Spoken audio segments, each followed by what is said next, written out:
ప్రియమైన దేవుని వారలారా, అందరికీ ప్రభు నామములో వందనాలు తెలియజేస్తున్నాను. అందరికి వందనాలండి. ఈరోజు దేవుని యొక్క మహాజ్ఞాన గ్రంథంలో నుంచి ఒక చక్కని ఆలోచనాత్మకమైన సందేశాన్ని వింటూ ఆత్మీయ జీవితాన్ని మనము సరి చేసుకొనొచ్చు. ఆత్మీయ జీవితంలో ఏవైతే లోపములు కలిగి ఉన్నాయో ఆ లోపాలు మనం సవరించుకుంటూ మనం ముందుకెళ్దాం. ప్రియులారా, ఈరోజు ప్రతి మనిషి కూడా అనేకమైన కష్టాల్లో మునిగిపోయి ఉన్నారు. అనేకమైన కుటుంబాలు చూస్తూ ఉంటే ఆ కుటుంబాలు ఆ కష్టాలలో నుంచి లేవలేనంత భయంకరమైన అగాధములోనికి వెళ్ళిపోయి ఎవరూ లేపలేనంత స్థితిలోనికి వెళ్ళిపోతున్నారు. తమంతటా తాము కూడా లేవలేనంత స్థితిలోకి వెళ్ళిపోతున్నారు. తద్వారా మొత్తానికి కూడా ఫ్లాట్ అయిపోయి దేవుని సన్నిధికి దూరం అయిపోతున్నారు. ప్రియులారా, కష్టాలు రెండు రకాలు. ఎవరికి? దేవుని పిల్లలకు వచ్చే కష్టాలు రెండు రకాలు. ఒకటి, దేవుని మాట ప్రకారంగా నడవడం వలన వచ్చే కష్టాలు. రెండవది, దేవుని మాట వినకుండా తమకు నచ్చినట్లుగా బ్రతకడం వల్ల వచ్చే కష్టాలు. కష్టాలు ఎన్ని రకాలు చెప్పండి? దేవుని పిల్లలకు రెండు రకాల కష్టాలు వస్తాయి. ఒకటి, ఆయన మాట విన్నందుకు కష్టం వస్తుంది, అది లోకము వలన శ్రమ కలుగుతుంది.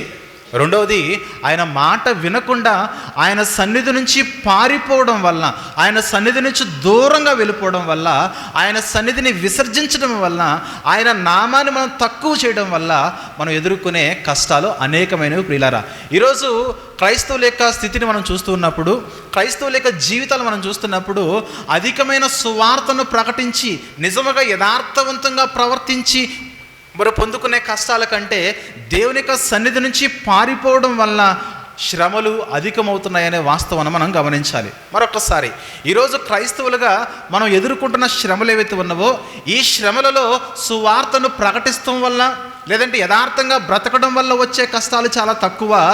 మరొక కష్టం ఏంటంటే దేవుని సన్నిధి నుంచి దూరంగా వెళ్ళిపోవడం వల్ల, దేవుని సన్నిధి నుంచి పారిపోవడం వల్ల, దేవుని పనిలో ఉండకపోవడం వల్ల మనకు అనేకమైన కష్టాలు వస్తున్నాయి. ఈ కష్టాలే ఎక్కువగా మనకు కనబడుతున్నాయి. ఒక మాటలో చెప్పాలంటే మన కష్టాలు యోబు గారి కష్టాలా, మన కష్టాలు యోనా గారి కష్టాలు ఒకసారి చెక్ చేసుకోవాలి. యోబు గారి కష్టాలు ఏంటి చెప్పండి? దేవుని అడుగుజాడల్లో బ్రతుకుతూ యథార్థవంతుడిగా బ్రతకడం వల్ల యోబు గారు దేవుని వలన పరీక్షింపబడ్డాడు, సాతాను వలన శోధింపబడ్డాడు. కాబట్టి ఈరోజు యోబు గారి వంటి కష్టాలను పొందుకునేవారు చాలా తక్కువ మంది. న్యాయముగా నీతి కలిగి యథార్థత కలిగి న్యాయవంతమైన బ్రతకడం వల్ల, అనేకులు విసర్జించడం వల్ల పొందుతున్న కష్టాలు పొందుతున్న వారి క్రైస్తవ్యంలో చాలా తక్కువ మంది. కానీ దేవుని సన్నిధి నుంచి పారిపోవాలని ప్రయత్నం చేసి, దేవుని సన్నిధికి సమయాన్ని కేటాయించలేక, దేవునిలో గడపలేక, ఆత్మీయంగా అభివృద్ధి చెందలేక, ఆత్మీయ జీవితాన్ని తృణీకరించి దేవుని యొక్క సన్నిధి నుంచి వైదొలిగిపోవడం వలన ఈరోజు అనేకమైన కష్టాలు అనుభవిస్తున్నారు. ప్రియులారా, గమనించండి ఒకసారి. మన కష్టాలు, నా కష్టాలు యోబు గారి వంటి కష్టాలా, లేదంటే యోనా గారి వంటి కష్టాలా? యోనా కష్టమును అనుభవించాడు, యోనా బాధను అనుభవించాడు, యోనా వేదన అనుభవించాడు, యోనా సముద్రము వలన, చేప వలన, అనేకమైన ఉపద్రవాల వలన, అగాధముల వలన ఒక తీరని శ్రమను అనుభవించాడు. ఇంతకీ మన కష్టాలు ఏ కష్టాలు? బాగా గమనించండి. మనకు బాగా కష్టాలు ఉన్నప్పుడు మనం యోబు గ్రంథం చదవడం కంటే బాగా కష్టాలు ఉన్నప్పుడు యోనా గ్రంథం చదవడమే ఉత్తమం. ఎందుకంటే యోబు గ్రంథంలో 42 అధ్యాయాలు ఉంటాయి. అంత తీరిక, అంత ఓపిక, అంత కాన్సన్ట్రేషన్ మనకు ఉండదు. అందుకే యోనా గ్రంథంలో 4 అధ్యాయాలు ఉన్నాయి. యోనా గ్రంథం చదువుదాం ఒకసారి. మన కష్టాలు పోవాలంటే ఆయన సన్నిధిలో నుండి మనం ఎలాంటి స్థితిలో మనం గడుపుతున్నామో, ఆయన సన్నిధిలో మన జీవిత విధానం ఎలా ఉన్నదో మనం గమనించగలగాలి. ప్రియులారా, మళ్ళీ చెబుతున్నాను, మన కష్టాలు పోవాలనంటే మనము యోబు గ్రంథం చదవడం కంటే యోనా గ్రంథం చదవాలి. ఎందుకంటే చిన్నది కదా. ఎన్ని అధ్యాయాలు చెప్పండి? 4 అధ్యాయాలు ఉన్నాయి. యోనా గ్రంథములోని 1వ అధ్యాయము మొదటి నుంచి మనం కొన్ని వచనాలు చదువుకుంటూ మనం ముందుకెళ్దాం. ప్రియులారా, పాత నిబంధనలో 762వ పేజ్ నెంబర్లో మరి ఈ గ్రంథము రాయబడి ఉన్నది. గమనించండి ఒకసారి. యోనా గ్రంథము 1వ అధ్యాయము 1వ వచనం చూసినట్లయితే, యెహోవా వాక్కు అమిత్తయి కుమారుడైన యోనాకు ప్రత్యక్షమై ఇలాగు సెలవిచ్చెను, నీనివే పట్టణస్థుల దోషము నా దృష్టికి ఘోరమైన గనుక నీవు లేచి నీనివే మహాపట్నమునకు పోయి దానికి దుర్గతి కలుగునని ప్రకటించుము. దేవుడు యోనాకు ఒక పని చెప్పాడు. ఏంటి పని అంటే, ఇదిగో యోనా, నీ ప్రాంతము నుంచి, నీ గ్రామము నుంచి నీవు అష్షూరీల యొక్క ముఖ్య పట్టణముగా పిలువబడుతున్న నీనివేకి వెళ్ళి నీనివే యొక్క ప్రజల యొక్క దుష్టత్వం ఏదైతున్నదో నా సన్నిధిలో చాలా భయంకరముగా దోషము కలిగి ఘోరముగా ప్రవర్తిస్తున్నారు. దయచేసి నీ ప్రాంతము నుంచి, ఇశ్రాయేలు పట్టణము నుంచి నువ్వు నీనివేకి వెళ్ళిపోయి అష్షూరీల ముఖ్య పట్టణమైన నీనివేకి వెళ్ళి వాళ్ళకి నాశనము కలగబోతుందన్న వార్త నీ వెళ్ళి ప్రకటించాలి నాయన అని దేవుడు యోనాకి నమ్మి ఒక పని చెబితే, ఈ యోనా ఏం చేస్తున్నాడంటే 3వ వచనములో, అయితే యెహోవా సన్నిధిలో నుండి తర్షీషు పట్టణమునకు పారిపోవాలని యోనా యొప్పేకు పోయి తర్షీషునకు పోవు ఒక ఓడను చూచి ప్రయాణమునకు కేవు ఇచ్చి యెహోవా సన్నిధిలో నిలవక ఓడవారితో కూడా తర్షీషునకు పోవుటకు ఓడను ఎక్కెను. ఒక చక్కటి పని ఇవ్వబడింది యోనాకు. అది దేవుని పని. దేవుని పనిలో ఒక పరిచారకుడిగా, ఒక ప్రవక్తగా వెళ్ళి, ఓ నీనివే పట్టణమా, నీ ప్రాంతానికి, నీ దేశానికి, నీ ప్రజలకు త్వరలో మహా భయంకరమైన క్షామము కలగబోతుంది, మహా భయంకరమైన ఘోరమైన దేవుని ఉగ్రత రాబోతుంది. అందుకే ఆ దుర్గతిని గురించి దేవుడు చెప్పమంటే అక్కడ వెళ్ళకుండా దేవుని సన్నిధిలో నుంచి యోనా ఏం చేస్తాడట, నీనివేకి వెళ్ళవలసిన ఈ వ్యక్తి యొప్పేకు వచ్చి, యొప్పేనే ఓడరేవుకు వచ్చి అక్కడి నుంచి తర్షీషుకు వెళ్ళిపోవడానికి సిద్ధపడిపోయాడు. తనకు అర్థమేంటో చెప్పనా, దేవుడు చెప్పిన పని చేయకుండా తన సొంత మార్గాల్లో, సొంత ఆలోచనల చొప్పున, సొంత వివేకము చొప్పున, సొంత జ్ఞానము చొప్పున, అది దేవుడు చెప్పిన పని నేను ఎందుకు చేయాలి, నాకు కూడా చాలా పనులు ఉన్నాయి, అందుకే నేను నీనివేకి వెళ్ళను అని తర్షీషు వెళ్ళిపోవడానికి తర్షీషు ఓడను ప్రయాణం ప్రారంభించాడు. ప్రియరా, తర్షీషుకి వెళుతున్న ఓడ ఎక్కాడు. అక్కడ రాయబడిన పదజాలను మనం గమనిస్తే, అతడు యెహోవా సన్నిధిలో నుంచి పారిపోయాడు. అతడు యెహోవా సన్నిధిలో నిలవబడకుండా తనకి ఇష్టము చొప్పున, తన మనసు ఏదైతే చెప్పిందో ఆ మనసుకు నచ్చినట్లుగా దేవుని పనిని పక్కన పెట్టేసి, దేవుడు అప్పగించిన ఆ పని ఏదవుతున్నదో, నాయన నువ్వు వెళ్ళి వారికి సువార్త ప్రకటించు, వారు మారితే వారికి మేలు కలుగుతుంది, వారు మారకపోతే వారికి కీడు కలుగుతుంది, ఆ కీడు వారు అనుభవించక మునిపే నువ్వు ఆ ప్రాంతానికి వెళ్ళాలి, నీనివేకి వెళ్ళాలి, నీనివేకి వెళ్ళి ఆ నీనివే ప్రాంత ప్రజలకు నీవు సువార్తను ప్రకటించు. ఇది దేవుడు చెప్పిన పని. దేవుడు చెప్పిన పని చేయడానికి ఇష్టము లేక తన మనసుకు నచ్చింది చెయ్యాలని నీనివేకి వెళ్లకుండా ఓడకు ఒక టికెట్ తీసుకుని ప్రయాణం కొనసాగించి తర్షీషుకి వెళ్ళిపోతుందే. తర్వాత ఏం జరుగుతుందో చూద్దాం ఒకసారి. 4వ వచనములో అయితే యెహోవా సముద్రము మీద పెద్ద గాలి పుట్టింపగా సముద్రమందు గొప్ప తుఫాను రేగి ఓడ బద్దలైపోవు గతి వచ్చేనో. గమనించగలగాలి, మన జీవితాల్లో దేవుని పరిచర్య చేయకపోవడం వలన కానీ, దేవుని యొక్క అడుగుజాడల్లో నడవకుండా మన ఇష్టానుసారంగా మనం అడుగులు వేయడం వల్ల కానీ మన జీవితంలో కూడా అనేకమైన యెహోవా ఉగ్రతను పెనుగాలి రాబోతున్నది. ఆ పెనుగాలి నుంచి మనం తప్పించబడాలంటే ఆయన ఏర్పాటు చేసిన మార్గంలో మనం చచ్చినట్టు ఏమాత్రము కూడా మన సొంత జ్ఞానానికి మనము ఆలోచనలు పని చెప్పకుండా ఆయన ఏర్పాటు చేసిన మార్గంలో మనం నడవాలి. వేరే గత్యంతరం లేదు. మన జీవితంలో మనం ఆర్థికంగా కానీ, శారీరకంగా కానీ, మానసికంగా కానీ, ఎమోషనల్గా కానీ, సంబంధ బాంధవ్యాల విషయంలో కానీ, మన కుటుంబం విషయంలో కానీ, అన్ని విషయాల్లో కూడా మనము క్షేమము కలిగి దేవుని తట్టు చూడాలంటే ఒకటే ఒక మార్గము, దేవుడు చెప్పిన మాట మనం వినాలి, ఆయన సన్నిధిలో మనం గడపాలి. ఆయన సన్నిధి కొరకు ఈ జీవితాన్ని మనమందరం కూడా ప్రతిష్ఠింపబడాలి. యోనాకు ఒక చక్కటి పనిచ్చింది. నువ్వెక్కడికైనా వెళ్ళు, నీనివే ప్రాంతంలో నువ్వెక్కడికైనా వెళ్ళు, నేను నీకు క్షేమాన్ని ఇస్తాను, నేను నిన్ను కాపాడుతాను. అక్కడ రాజున్నా, మంత్రులున్నా, ప్రజలున్నా, అధికారులున్నా ఎవరికి భయపడొద్దు, నువ్వు వెళ్ళు, నేను చెప్పమన్న వాక్కు చెప్పమంటే ఈ వ్యక్తి మాత్రం నీనివేకి వెళ్లకుండా తర్షీషుకు వెళ్ళిపోతుంటే ఇతడు ఏ వాడైతే వెక్కాడో ఆ వాడను దేవుడు అతలాకుతలం చేసేసాడు. ఆ వాడ బయలుదేరి కొంత దూరం వెళ్ళిన తర్వాత సముద్రంలో దేవుడు మహా ఉప్పెనులు కలగజేశాడు. ఆ సముద్రంలో పెనుగాలను కలగజేసి తర్వాత ఏమన్నాడు చెప్పండి, గొప్ప తుఫానులు రేగి ఓడ బద్దలైపోవు గతి వచ్చేనో. సేమ్ యోనా గారి జీవితాన్ని మన జీవితాల ఒకసారి ముడిపెడితే మనకెందుకు కష్టాలు శ్రమలు పోవట్లేదు, మనకెందుకు తరచు ఇబ్బందుల్లో మనం ఇరుక్కుంటున్నాము, మన జీవితాలు ఎందుకు కృంగిపోతున్నాయి, ఎవరు లేపడానికి ప్రయత్నం చేసినా సరే ఎవరు లేవనెత్తినా మనం లేవలేని స్థితిలో ఎందుకు మనం ఉంటున్నామంటే దేవుని యొక్క అడుగు జాడల్లో మనం ఉండలేకపోతున్నాము. మన జీవితాలు ఒకనాటి యోనా గారు ప్రయాణం చేస్తున్న ఓడ ఎలాగైతే బద్దలైపోతుందో మన హృదయాలు కూడా బద్దలైపోతున్నాయి పిల్లారా. దానికి కారణం ఏంటంటే ఒకే ఒక కారణము, దేవుని మాట వినకుండా మన సొంత మార్గాల్లో మనం ప్రయాణం చేస్తున్నాము. బాగా గమనించండి, ఎలాంటి సమస్య అయినా సరే దేవునికి దగ్గర పరిష్కారం ఖచ్చితంగా దొరుకుతుంది. దేవుని దగ్గర పరిష్కారం లేని సమస్య అంటూ ఏది ఉండదు.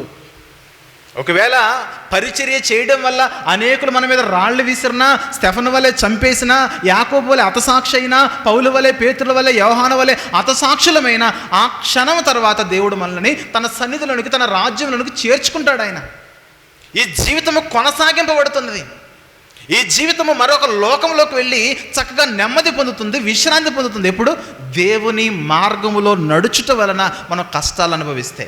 అది యోబు గారికి వచ్చిన కష్టాలు, అవి పౌలు గారు అనుభవించిన కష్టాలు, పేతురు, అంద్రేయ, యోహాను, స్టెఫను గారు, ఫిలిప్పు గారు ఇలాంటి భక్తులు అనుభవించిన కష్టాలు. సువార్త కొరకు, దేవుని యొక్క పరిచర్య కొరకు తమ్మును తాము అప్పగించుకుని పరిచర్య చేస్తూ అనేకమైన కష్టాలను అనుభవించి, రంపాలతో కోయబడి, అనేకమైన చిత్రహింసలు గుడిపడి, మరి వస్త్రాలు లేక, గుడారాలు లేక, కప్పుకోవడానికి బెడ్షీట్లు కూడా లేక, వారి జీవితాల్లో ఒకానొక దినముల్లో తినడానికి తిండి లేక ఉపవాస కూడికలు పెట్టుకుని దేవుని పరిచర్య చేయాలని దేవుడు చెప్పిన మార్గములో కొనసాగిన భక్తుల వారు. అందుకే దేవుని సన్నిధిలో వారు నెమ్మది పొందుతున్నారు ఈరోజు. కానీ ఈరోజు దేవుని యొక్క సన్నిధి నుంచి అనేకులు పారిపోతున్నారు. దేవుని పిల్లలుగా పేరు పెట్టబడి అనేకులు పారిపోతున్నారు. అనేకులు దేవుని సన్నిధిలో నిలవలేకపోతున్నారు. ఒక్కసారి మాట గమనించండి, దేవుని సన్నిధిలో నుండి మనం పారిపోయినా, దేవుని సన్నిధిలో మనం నిలబడలేకపోయినా మనకు వచ్చేది శ్రమలు, అధికమైన శ్రమలు. ఆ శ్రమల వలన మన జీవితం అనే ఈ ఓడ బద్దలైపోతుంది. జాగ్రత్త. అవును, కొన్ని కుటుంబాలు మనం చూస్తున్నప్పుడు ప్రతిరోజు శోధనే, ప్రతిరోజు వేదనే. కొంతమంది జీవితాలు చూస్తున్నప్పుడు ప్రతిరోజు శ్రమనే, ప్రతిరోజు ఇబ్బందే, ప్రతిరోజు అనేకమైన హృదయం నిండా గాయాలే. ఎందుకు అంటే దేవుని సన్నిధిలో నుంచి మనము వైదొలిగిపోతున్నాము. అవి శారీరక కష్టాలు, మానసిక కష్టాలు, ఆరోగ్య కష్టాలు, ఆర్థిక ఇబ్బందులు, అప్పులు, అనేకమైన సమస్యల చేత మనం పాతాళం మట్టుకు కృంగిపోయి, ఆ అగాధం మట్టుకు వెళ్ళిపోయి లేవనెత్తడానికి కూడా వీల్లేనంత భయంకరమైన వేదన అనుభవిస్తున్నాము. దానికి కారణం ఏంటంటే, ఒకటి దేవుని సన్నిధి నుంచి పారిపోవడము, రెండు దేవుని సన్నిధిలో మనము నిలవకపోవడం. ప్రిలారా, ఈ రెండింటిని మనము యోనా గారిలో చూస్తాం. మనం యోనా గారిలో చూస్తాం. అందుకే చెప్పాను, కష్టాలు వచ్చినప్పుడు మన జీవితంలో యోబు గ్రంథం చదవడం మానేసి ఒక్కసారి యోనా గ్రంథం మొదటి 2 అధ్యాయాలు జరిగితే, యోనా గారు ఎలాగైతే రక్షింపబడ్డాడో, యోనా గారు ఎలాగైతే తెప్పరిల్లపు చేయబడ్డాడో తన ప్రాణమును, మన జీవితాలు కూడా ఉపశమనం కలుగుతుంది. గమనించగలగాలి. మహాశ్రమ వచ్చేసింది, సముద్రం అంతా అతలాకుతలం అయిపోతుంది, పెనుగాలి వీస్తుంది, సముద్రంలో తుఫాను రేగింది, ఓడ బద్దలైపోతుందేమోనని అందరూ కూడా ఓడలో ఉన్న సరుకులన్నీ కూడా బయట పారేసి ఎవరికి వారుగా తమ దేవతలను పూజిస్తూ వస్తూ ఉంటే, మన యోనా గారు మాత్రం ఏం చేస్తారు చెప్పండి? ఎలాంటి చీకు చింత లేకుండా నిశ్చింత కలిగి, ఓడ ఎంత హైట్ లేచినా, అలల చేత ఎంతగా కమ్ముకుని పోయినా, వాటర్ వచ్చి పడుతున్నా ఓడ యొక్క అమరమునకు వెళ్ళిపోయి తలవాంచుకుని గుర్రు పెట్టి నిద్రపోతూ ఉంటే, ఒక అన్ని చూడని చెబుతున్నాడు, ఓయి నిద్రపోతా, ఇదిగో మనం కష్టంలో ఉన్నాము, మనం శ్రమలో ఉన్నాము, మనం ఇబ్బందుల్లో ఉన్నాము, మన ప్రాణాలు చచ్చిపోయేలా ఉన్నాయి, మనం అందరూ కూడా ఇలాగే చచ్చిపోతే ఎలా? దయచేసి నీవు కూడా లేచి, నువ్వు ఎవరిని నమ్ముకున్నావో నీవు లేచి ఆ దేవునికి నీవు మొరపెట్టని ఒక అన్యజనుడు వచ్చి చెప్పేంత వరకు కూడా మన యోనా అనే ఈ భక్తునికి సోయ లేకుండా చక్కగా మత్తులో ఒక నిద్రపోతున్న జీవితాన్ని గడిపిన వాడే యోనా గారు. గమనించండి, ఒక్కసారి కనుక మనం దేవుని సన్నిధిలో నుంచి వైదొలిగిపోతే ప్రార్థనా జీవితం కూడా మనకు ఉండదు. భక్తి జీవితంలో మనం విఫలమైపోతాము. దేవుని సన్నిధి నుంచి మనం పారిపోవాలంటే, దేవుడిచ్చిన మార్గంలో నుంచి, దేవుడిచ్చిన బాధ్యతలో నుంచి మనం వైదొలిగిపోతే మన జీవితంలో లేవలేని సమస్యలతో మనము ఇంకా పాతాళానికి వెళ్ళిపోతాము. కానీ పైకి వచ్చే పరిస్థితులు ఏమాత్రం కూడా ఉండవు. నిలువెత్తు సాక్ష్యం యోనా గారు. ఒక నిలువెత్తు సాక్ష్యం యోనా గారి జీవితం మనకి. ఈరోజు కేవలం నేను 2 అధ్యాయాలు మాత్రమే చెబుతాను యోనా గారి జీవితం గురించి ఈ సందేశము ద్వారా. కానీ 2 అధ్యాయాల్లో యోనా గారు ఎలా ఉపశమనం పొందాడో, ఎలా కోలుకున్నాడో దాన్ని మనం గమనించగలగాలి ప్రియులారా, గమనించగలగాలి. చూద్దాము మనము 5వ వచనం నుండి. ఇదిగో సముద్రములో తుఫాను వలన ఓడ బద్దలైపోతే అప్పుడు ఓడ యొక్క నావికులు, కెప్టెన్స్ వచ్చి, చదవండి అన్న. కాబట్టి నావికులు భయపడి ప్రతి వాడును తన దేవతను ప్రార్థించి ఓడ చులకన చేయుటకై అందులోని సరుకులను సముద్రములో పారవేసిరి. కానీ అప్పటికి యోనా ఏం చేస్తున్నాడు చెప్పండి? ఓడ దిగువ భాగమునకు పోయి పండుకొని గాఢ నిద్రపోయి ఉండెను. గమనించాలి, అసలు సముద్రంలో ప్రయాణం చేసిన అనుభవం నాకున్నది. చాలా సుదూరమైన ప్రాంతం నేను సముద్రంలో ప్రయాణం చేశాను. అసలు సముద్రంలో వెళ్ళినప్పుడు ప్రశాంతంగా మామూలుగా సముద్రం ఫ్లాట్గా ఉన్నప్పుడే మామూలుగా పడుకోలేదు. ఎందుకంటే అటు ఊగుతుంది ఇటు ఊగుతుంది, కొన్ని సందర్భాల్లో ఎగిరి ఎగిరి ఎగిరి ఎగిరి పడుతుంది. అలాంటిది గాలివాన ఉన్నప్పుడు మత్స్యకారులు అనే వాళ్ళని, చేపలు పట్టేవారిని సముద్రంలోనికి ఏమాత్రం కూడా ఎలా ఉండదు, అసలు వెళ్ళొద్దంటారు. ఎందుకంటే ఆ అలలకు మీరు తట్టుకోలేరు. తుఫాన్లు వచ్చినప్పుడు వాతావరణ శాఖ హెచ్చరికలు ఇచ్చి, ఇదిగో తుఫాను అధికంగా ఉంది కాబట్టి రానున్న 24 గంటలు, రానున్న 48 గంటలు, రానున్న 72 గంటలు మీరు సముద్రంలోకి వేటకు వెళ్ళదొద్దని మరి గవర్నమెంట్ వారు ఆజ్ఞలు జారీ చేస్తారు. ఒకవేళ పొరపాటున అప్పటికే సముద్రంలోకి వెళ్ళిపోయి ఆ యొక్క తుఫాన్లో గనక చిక్కుకుని పోతే వాళ్ళు పడే వేదన ఇంత అంత కాదు. ఇక్కడ ఆల్రెడీ తుఫాను ఉన్నది, ఆ తుఫాను మోపుగా ఉన్నది, బలంగా ఉన్నది, ఓడ బద్దలైపోతుందేమన్న భయాందోళనలో కెప్టెన్స్ ఉన్నారు, ఓడ నావికులు ఉన్నారు. దాన్ని తేలిక చేయడానికి సరుకులన్నీ పడేస్తూ ఉంటే మనోడు మాత్రం ఎంత నిద్రలో ఉన్నాడు చెప్పండి? గాఢ నిద్ర. ఇక్కడ మన జీవితాలు తీసుకొద్దాం. ఒకప్పుడు కుటుంబ సమస్యలు, ఈరోజు ఆర్థిక సమస్యలు, శరీరం సమస్యలు, భార్య భర్త సమస్యలు, సమాధానం లేకుండా మరి అందరూ కూడా మనం విసర్జించిన సంబంధ బాంధవ్యాల్లో అనేకమైన సమస్యలు. కొన్ని సందర్భాల్లో అసలు ఇన్ని సమస్యలు మనం ఎలా భరించగలుగుతున్నాము అనే పెయిన్ మనకు అప్పుడప్పుడు వస్తూ ఉంటుంది. అసలు ఏంటి, నా జీవితంలో కుటుంబంలో సమస్య ఉన్నది, తర్వాత ఆర్థికంగా ఇబ్బందులు పడుతున్నాను, శారీరకంగా నలిగిపోయాను, ఆరోగ్యం సమస్యగా ఉన్నది, మరి మానసికంగా ఎంతో కృంగిపోతున్నాను, ఎంతో వేదన చెందుతున్నాను, భావోద్రేకాలను కంట్రోల్ చేసుకోలేకపోతున్నాను, నా కోపాన్ని అదుపు చేసుకోలేకపోతున్నాను. ఇన్ని సమస్యలు ఉండగా మనం ఎలా నిద్రపోగలుగుతున్నాము?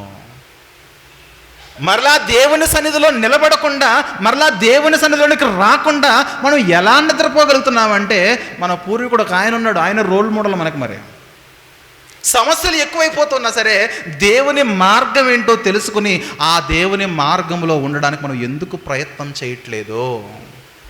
ఆ దేవుని సన్నిధిలో మనం అత్యధికంగా గడపడానికి లేఖనాలు యందు, ప్రార్థన యందు, ఆరాధన యందు, దేవుని మహిమార్థమే సువార్త యందు, అనేకమైన కార్యక్రమాలు యందు మనం ఎందుకు సమయాన్ని కేటాయించలేకపోతున్నాం?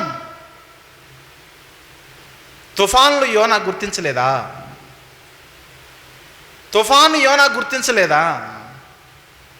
దేవునికి ఎదురెళ్తున్నాడు యోనా. ఎందుకంటే అది తుఫాన్ వచ్చినప్పుడు ఓడలు, ఆ యొక్క సముద్రంలో ఓడ సాధారణంగా వెళ్ళదు, మామూలుగా ఫ్లాట్గా వెళ్ళదు. ఎగురుతూ ఉంటుంది, పడతా ఉంటుంది, ఎగురుతూ ఉంటుంది, పడతా ఉంటుంది.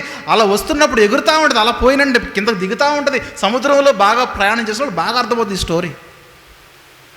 అలాంటి అతలాకుతలం అయిపోతూ ఉంటే, ఓడ బద్దలైపోతుందంటే భయంకరమైన శబ్దాల చేత అందరూ కూడా ఏడుస్తూ ఉంటే, కన్నీరు కారుస్తూ ఉంటే, భయపడిపోతూ ఉంటే ఈ వ్యక్తి ఎలా నిద్రపోతున్నాడు? పోనీ దేవుడు చూసుకుంటాడులే అనే నమ్మకం ఉందా? అది అస్సలు లేదు. ఒక అన్యజనుడి యొక్క నావికులు వచ్చి, ఇదిగో ఓయి నిద్రపోతా అని లేపి, ఇదిగో మేమందరం కూడా మా దేవతలకు మేము పూజ చేస్తున్నాము, మా దేవతలకు మేము మొక్కుతున్నాము, నీవు కూడా మొక్కని ఒక అన్యజనుడు వచ్చి చెప్పేంత వరకు కూడా దేవుణ్ణి జ్ఞాపకం చేసుకోలేదు ఈ వ్యక్తి. అలాగని ప్రార్థన చేశాడంటే దేవుడు జ్ఞాపకం వచ్చాడు, కానీ దేవుడు కూడా ప్రార్థన చేయలేదు. చూద్దామా? 6వ వచనంలో, ఓయి నిద్రపోతా నీకేమి వచ్చినది, లేచి నీ దేవుని ప్రార్థించుము, మనము చావకుండా ఆ దేవుడు మన యందు కనికరించునేమో అనెను.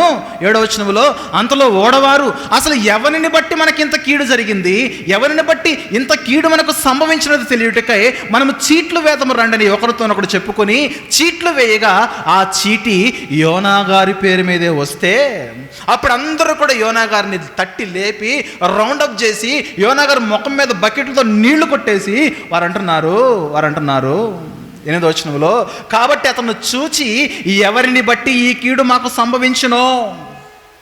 ఓ యోనా, నీ వ్యాపారం ఏమిటి, నువ్వు ఎక్కడి నుండి వచ్చితివి, నీ దేశమేది, నీ జనమేది, ఈ సంగతి ఏంటి మాకు తెలియజేయి. అసలు నువ్వు ఎక్కడి నుంచి వస్తున్నావు, ఎక్కడికి వెళ్ళాలనుకుంటున్నావు, నువ్వు చేస్తున్న పని ఏమిటి, నువ్వు చేస్తున్న వ్యాపారం ఏంటి, అసలు నీ జనాంగం ఏమిటి, నీ గోత్రం ఏంటి, అసలు నువ్వు ఎవరి వాడివి, అసలు నువ్వు నీ యొక్క డీటెయిల్స్ అంటే డీటెయిల్స్ అన్నీ అడుగుతూ ఉంటే 9వ వచనం చెబుతున్నాడు, అతడు వారితో ఇట్లనను, నేను హెబ్రీయుడును, సముద్రమునకును భూమికిని సృష్టికర్త అయి ఆకాశమందుడు దేవుడైన యెహోవా యందు నేను భయభక్తులు గలవాణ్ణై ఉన్నాను. ఎంత ధీమా, దేవుడిని గురించి మర్చిపోలేదు, దేవుడిని గురించి చెబుతున్నాడు. లేఖనాల పట్ల చక్కటి అవగాహన ఉన్నది. సముద్రానికి, భూమికి, సృష్టికర్త అన్న దేవునికి నేను మరి కుమారుని చెబుతూ ఆయన కుమారుని చెబుతున్నాడు, ఆయన ప్రజలను చెబుతున్నాడు. నేను ఇంకా భయభక్తులు కలిగి ఉన్నానని నోటి మాట చెప్పేస్తున్నాడు యోనా. నమ్మొచ్చా యోనా మాటను? యోనా గారి మాట మనం నమ్మగలమా? ఎందుకంటే తర్వాత ఇన్సిడెంట్లో మనం వెళ్ళాలి. యోనా గారు అసలు ప్రజలు వచ్చి అడుగుతున్నారు, ఓడ నావికులు మిగిలిన వారు వచ్చి అడిగితే అసలు నీ డీటెయిల్స్ ఏంటి ఆయన అంటే, సముద్రానికి, భూమికి, ఆకాశములకు సృష్టికర్త ఉన్న మా దేవుడు, ఆ దేవుడిని ఎందు నేను భయభక్తులు కలవాడనే ఉన్నాను. 10వ వచనంలో, తాను యెహోవా సన్నిధిలో నుంచి పారిపోవచ్చున్నట్లు అతడు ఆ మనుషులకు తెలియజేసి ఉండను కనుక వారు ఆ సంగతి తెలుసుకుని మరింత భయపడి నీవు చేసిన పని ఏమని అతను అడిగిరి. అప్పుడు వారు అన్నారు, సముద్రము పొంగుచున్నది, తర్వాత తుఫాను అధికమవుతున్నది, సముద్రము మా మీదకి రాకుండా నిమ్మలించినట్లు మేము నీకేమి చేయవలనని అతన్ని అడగగా యోనా ఒక దిక్కుమాలిన ఐడియా ఇచ్చాడు. గమనించాలి. ఎందుకంటే అన్యజనులు ప్రార్థిస్తున్నప్పుడు ఈయన కూడా ప్రార్థన చేస్తే అయిపోయేది. అన్యజనులే వారి దేవతలకు ప్రార్థన చేస్తే మేలు కలుగుతుందేమో అని నిరీక్షణ కలిగి ఉన్నారు. ఈయన చెప్పడానికి మాత్రం బలంగా చెప్పాడు. ఏమని చెప్పాడు? నా దేవుడు సముద్రానికి, ఆకాశమునకు, ఈ భూమికి సృష్టికర్త అని చెప్పాడు. ఆ సృష్టికర్త సముద్రానికి చెబితే సముద్రం ఆగిపోదా? అందరితో కలిసి ఈ వ్యక్తి కూడా ప్రార్థన చేస్తే అసలు యోనా గారు ఓడలో నుంచి దిగాల్సిన అవసరం ఏమొచ్చేది? సముద్రంలో పడవేయాల్సిన అవసరం ఏమొచ్చేది? సముద్రంలో పడేస్తే చేపొచ్చి మింగాల్సిన అవసరం ఏమొచ్చేది? అంత గతి దేనికి యోనా గారికి? అందరూ ప్రార్థన చేసినట్లుగా యోనా గారు కూడా ప్రార్థన చేస్తే ఎంత మేలు జరిగేది. దేవుడు ఆజ్ఞ ఇస్తే సముద్రం ఆగిపోదా? సముద్రం నిమ్మలము కాదా? యేసుక్రీస్తు వారు తుఫాన్ను గద్దించగానే ఆ సముద్రం అంతా కూడా నిమ్మలమైపోయిన చరిత్ర బైబిల్ దేవునిదే. అలాంటిది తండ్రి అయిన దేవుడు ఆజ్ఞ ఇస్తే ఈ సముద్రం ఎంత చెప్పండి, ఆయన నిర్మాణమే కదా, ఆయన హస్తకృత్యములే కదా. ఈ వ్యక్తి ఒక ఐడియా ఇచ్చాడు. ఏంటి ఐడియా అంటే, ఏమీ లేదు, నన్ను అందరు తీసుకుని మీరు సముద్రంలో విసిరేయండి, అప్పుడు మీరు సేఫ్ అన్నాడు. అసలు ఒక దేవుని నమ్ముకున్న బిడ్డగా అలాంటి ఐడియా ఇవ్వడము ఎంత మరి అది దేవుణ్ణి తృణీకరించడము, దేవుని సన్నిధి నుంచి పారిపోవడము గమనించాలి పిల్లారా, గమనించగలగాలి. యోనా అసలు ఓడలో నుంచి ఎందుకు నీళ్ళలో వేయబడాలి? ప్రార్థన చేస్తే దేవుడు జవాబు ఇవ్వడానికి సమీపంగా ఉన్నాడు కదా. దేవా, నా తప్పు ఒప్పుకుంటున్నాను నాయన, ఇదిగో నీ సన్నిధిలో నుంచి పారిపోవడం వల్ల ఈ శ్రమ, నీ సన్నిధిలో నుండి నిలబడకుండా నేను వేరే ప్రాంతానికి వెళ్ళిపోవడం వల్ల శ్రమ నాయన, దయచేసి నాకు ఒక అవకాశం ఇవ్వడు ఆయనను వేడుకుంటే ఆ ఓడను దేవుడు, ఆ సముద్రాన్ని దేవుడు అణిచివేసి, సముద్రపు పొంగును అణిచివేసి, ఆ రక్కసి అలలను దేవుడు అణిచివేసి ఆ ఓడను మరలా రిటర్న్ తీసుకెళ్ళి యొప్పేలో దించేస్తే యొప్పేలో మరలా ఇంకో ఓడెక్కి నీనివేకి వెళ్ళిపోవచ్చు. ఎందుకంత బాధ అనుభవించాలి? ఎందుకంత వేదన అనుభవించాలి? అసలు దేవుడు ఉన్నాడనే విషయాన్ని మర్చిపోతున్నాడు. చెప్పడానికేమో నేను ఎవరి వాడినంటే ఆకాశమునకు భూమినికి సృష్టికర్త అయిన యెహోవా యందు భయభక్తులు కలిగి ఉన్నవాడు. నీకు భయము భక్తి ఉంటే ప్రార్థన చేయొచ్చు కదా. అంత కష్టం ఉన్నప్పుడు, అంత వేదన ఉన్నప్పుడు, అంత కృంగుబాటు ఉన్నప్పుడు, అంత అగాధ కోపంలోకి వెళ్ళిపోయినప్పుడు, నీకు అంత ఇబ్బంది ఉన్నప్పుడు నువ్వు ప్రార్థన చేస్తే దేవుడు నీ ప్రార్థన ఆలకించి జవాబుని ఇవ్వడా? అన్ని జనులకు ఉన్న జ్ఞానము ఈరోజు మనకు లేకుండా పోతుందే యోనా గారిని బట్టే. ఈరోజు అన్ని జనులకు కూడా ఏదైనా కష్టం రాగానే అమ్మో నాలో దోషం ఉన్నదేమో, ఈ దోషాన్ని బట్టి ఇంకో యాగం చేయించాలి, ఇంకో యజ్ఞం చేయించాలని వారు చక్కగా వెళ్తున్నారు కదా. దేవుని సన్నిధికి వారు గుడులకు వెళ్తున్నారో, వారు గుడులు ఏవైతే ఉన్నావో వారు చక్కగా వెళ్ళిపోతున్నారు కదా, క్రమంగా వెళ్ళిపోతారు కదా. ఒక ముహూర్తం అంటే ఆ ముహూర్తానికి అన్ని జరిగేలా వారు జాగ్రత్త పడుతున్నారు కదా. మనం ఎందుకు అంత జాగ్రత్త ఉండట్లేదు? ఒక అన్యజనుడు వచ్చి ఇదిగో నువ్వు ప్రార్థన చేయమని చెప్పినా సరే ఈ వ్యక్తి ప్రార్థన చేశాడా? ప్రార్థన చేయలే. ఒక ఐడియా ఇచ్చాడు, ఇదిగో నన్ను తీసుకెళ్ళి అందులో పడేసేయండి. ఏంటంటే యోనా గారి గురించి మాట్లాడేంత తోడా అంటే కాదు. కాకపోతే ఈ 2 అధ్యాయాల్లో ఆయన ప్రవర్తన సరిగా లేదు. ఈ 2 అధ్యాయాలలో ఆయన యొక్క విధానం అనేది సరిగా లేదు. ఈ 2వ అధ్యాయం చివరికి అంగీకరించబడతాడు, రక్షింపబడతాడు. ఆయన ఇచ్చిన ఐడియా ఏంటో చూద్దాం ఒకసారి. ఐడియా 12వ వచనంలో మేము నీకేమి చేయవాలని అతను అడుగగా యోనా అన్నాడు, ఇదిగో నన్ను బట్టియే ఈ గొప్ప తుఫాను మీ మీదికి వచ్చెనని నాకు తెలిసి ఉన్నది. తెలుసు. ఏం తెలుసు? ఇదిగో నేను నీనివేకి వెళ్లకుండా తర్షీషుకి వెళుతున్నాను, యెహోవా సన్నిధిలో నుంచి పారిపోతున్నాను, నన్ను బట్టే ఈ గొప్ప ఉపద్రవం వచ్చిందని అతనికి తెలిసి ఉన్నది. నన్ను ఎత్తి సముద్రములో పడవేయుడి, అప్పుడు సముద్రము మీ మీదకి రాకుండా నిమ్మలించినని అతడు వారితో చెప్పాను. యోనా గారు ఇచ్చిన ఐడియా అదే. ప్రార్థన చేస్తే అయిపోయేదానికి బాగా గమనించండి. ప్రార్థన చేస్తే దేవుడు కార్యం చేయడానికి దేవుడు ఎల్లప్పుడూ కూడా సమీపంగా ఉంటాడు. 2వ అధ్యాయం చదివితే మనకు అదే అర్థమవుతుంది. 2వ అధ్యాయం మనం చదివితే ప్రార్థన చేసినప్పుడే యోనా గారు అంగీకరించబడ్డారు. 2వ అధ్యాయం చదివితే మనకు అదే అర్థమవుతుంది. కానీ అక్కడ ప్రార్థన చేయకుండా 1వ అధ్యాయంలో నన్ను తీసుకెళ్ళి సముద్రంలో పడవేమనగానే వాళ్ళు కూడా 13వ వచనంలో వారు ఓడను దరి తెచ్చుటకు తెడ్లను బహు బలముగా విసిరి గాని గాలి తమకు ఎదురై తుఫాను బలము చేత సముద్రము పొంగిండుట వలన వారి ప్రయత్నము వ్యర్థమైన. వారు ప్రయత్నం చేస్తున్నారు, ఎలాగైనా ఈ మనిషిని కాపాడాలి. సముద్రంలో విసిరేస్తే అనేకమైన పెద్ద పెద్ద చేపలు ఉంటాయి, తిమింగలాలు ఉంటాయి. అసలు ఈ సముద్రం మంచిది కాదు, వేస్తే మనిషిని ఎవడు మళ్ళా బ్రతకడము కష్టమని వారు ఎరిగిన వాళ్ళు. ఎందుకంటే రెగ్యులర్గా రూట్లో వారు ప్రయాణం చేస్తారు కదా, వారికి షార్కులు కనబడతాయి, తిమింగలాలు కనబడతాయి, పెద్ద పెద్ద చేపలు కనబడతాయి.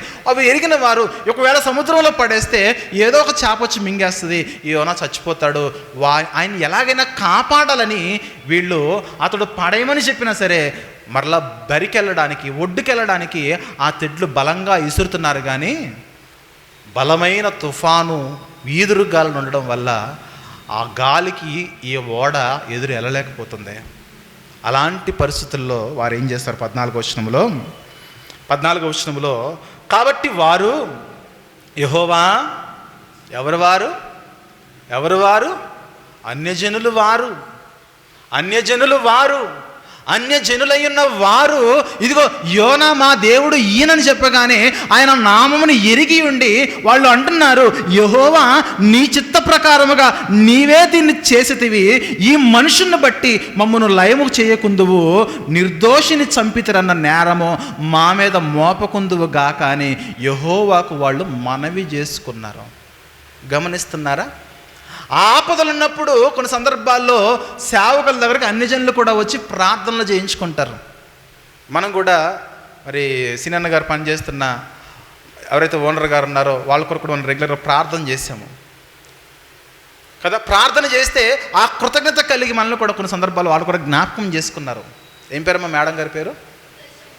రజనమ్మ గారు. అంటే అన్ని జనులు దేవునిలో విశ్వాసం లేని వారు వారికున్న బలహీనతలను బట్టి వారు ప్రార్థన చేయమన్నప్పుడు సంఘముగా మనం ప్రార్థన చేశాము, ఆన్లైన్లో ప్రార్థన చేశాము, వారికి స్వస్థత కలిగింది. ఆ కృతజ్ఞత వారు సంఘం ఎడలో చూపించారు.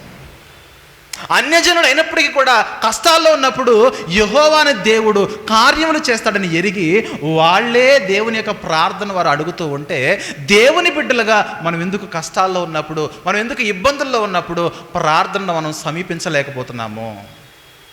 గమనిస్తున్నారు కదా, ఈ క్షణం వరకు 14వ వచనం వరకు యోనా ప్రార్థించినని మాట మనం చదువుతున్నామా? చదవట్లేదు.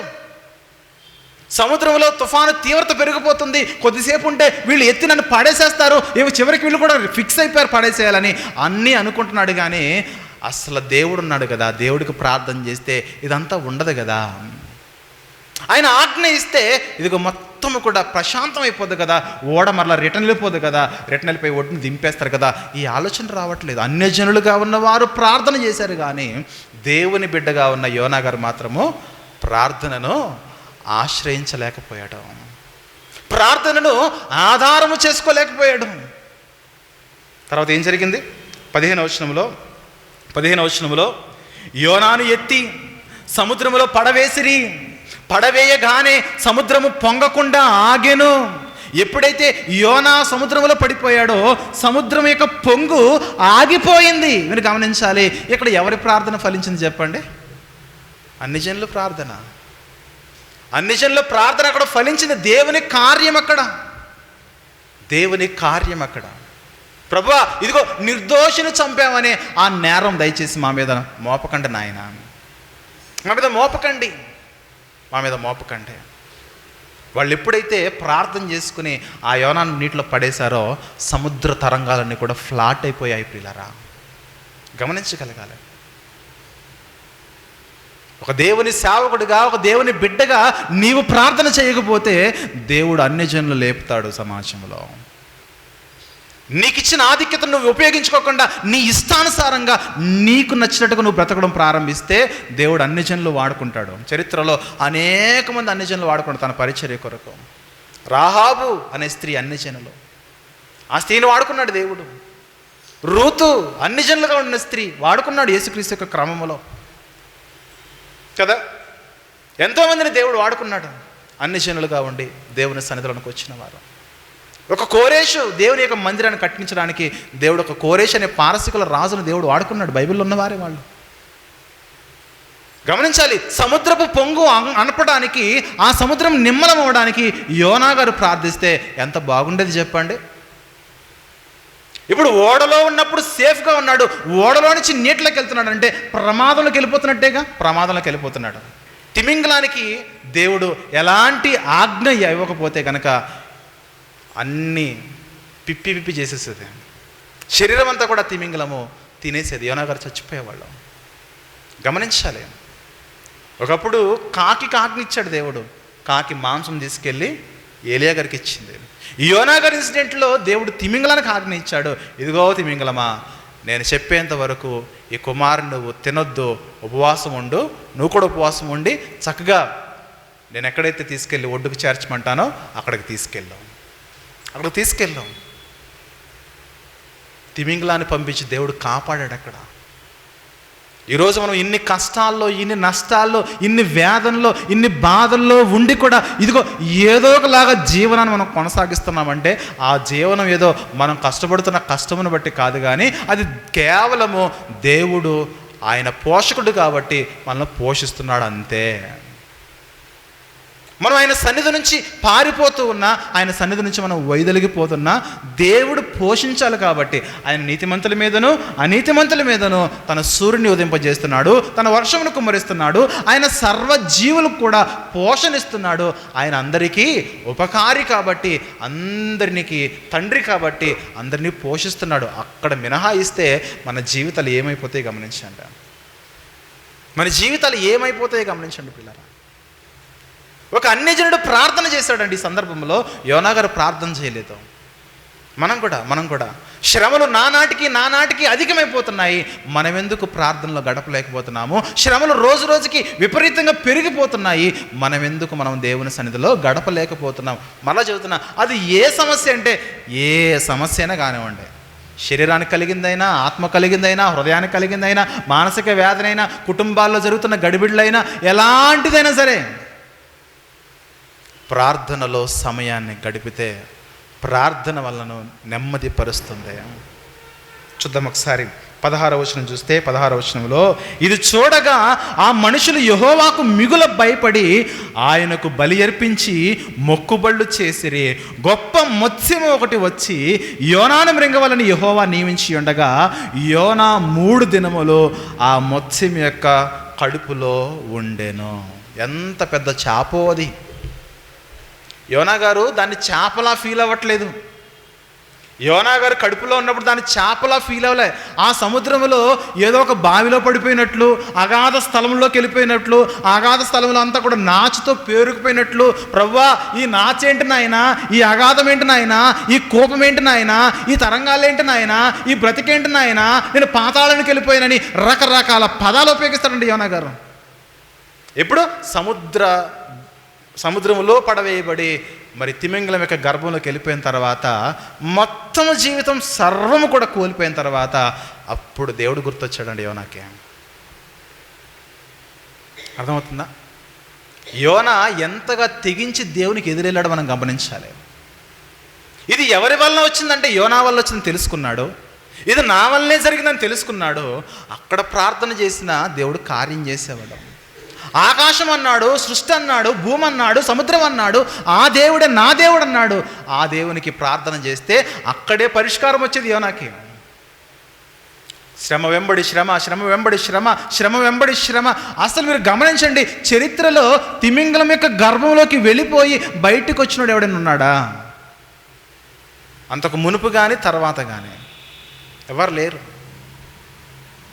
ఒకవేళ దేవుడు కనుక విడిచిపెట్టేస్తే, మీరు గమనించండి, నీవు పారిపోతున్నావు కదా అని, నీవు ఆయన సన్నిధిలో నిలవట్లేదు కదా అని దేవుడు తన కరుణ, కృప, వాత్సల్యత, దీర్ఘశాంతము కోల్పోకుండా నీ పట్ల ఎంతో కనికరము చూపిస్తూ, కృప చూపిస్తూ, నీవు పారిపోతూ ఉన్నా సరే నిన్ను పట్టుకుని లాగుతున్నాడు. ఒక్కసారి కనుక ఆయన చెయ్యి విదిలేస్తే నీ జీవితం ఏమైపోతుంది?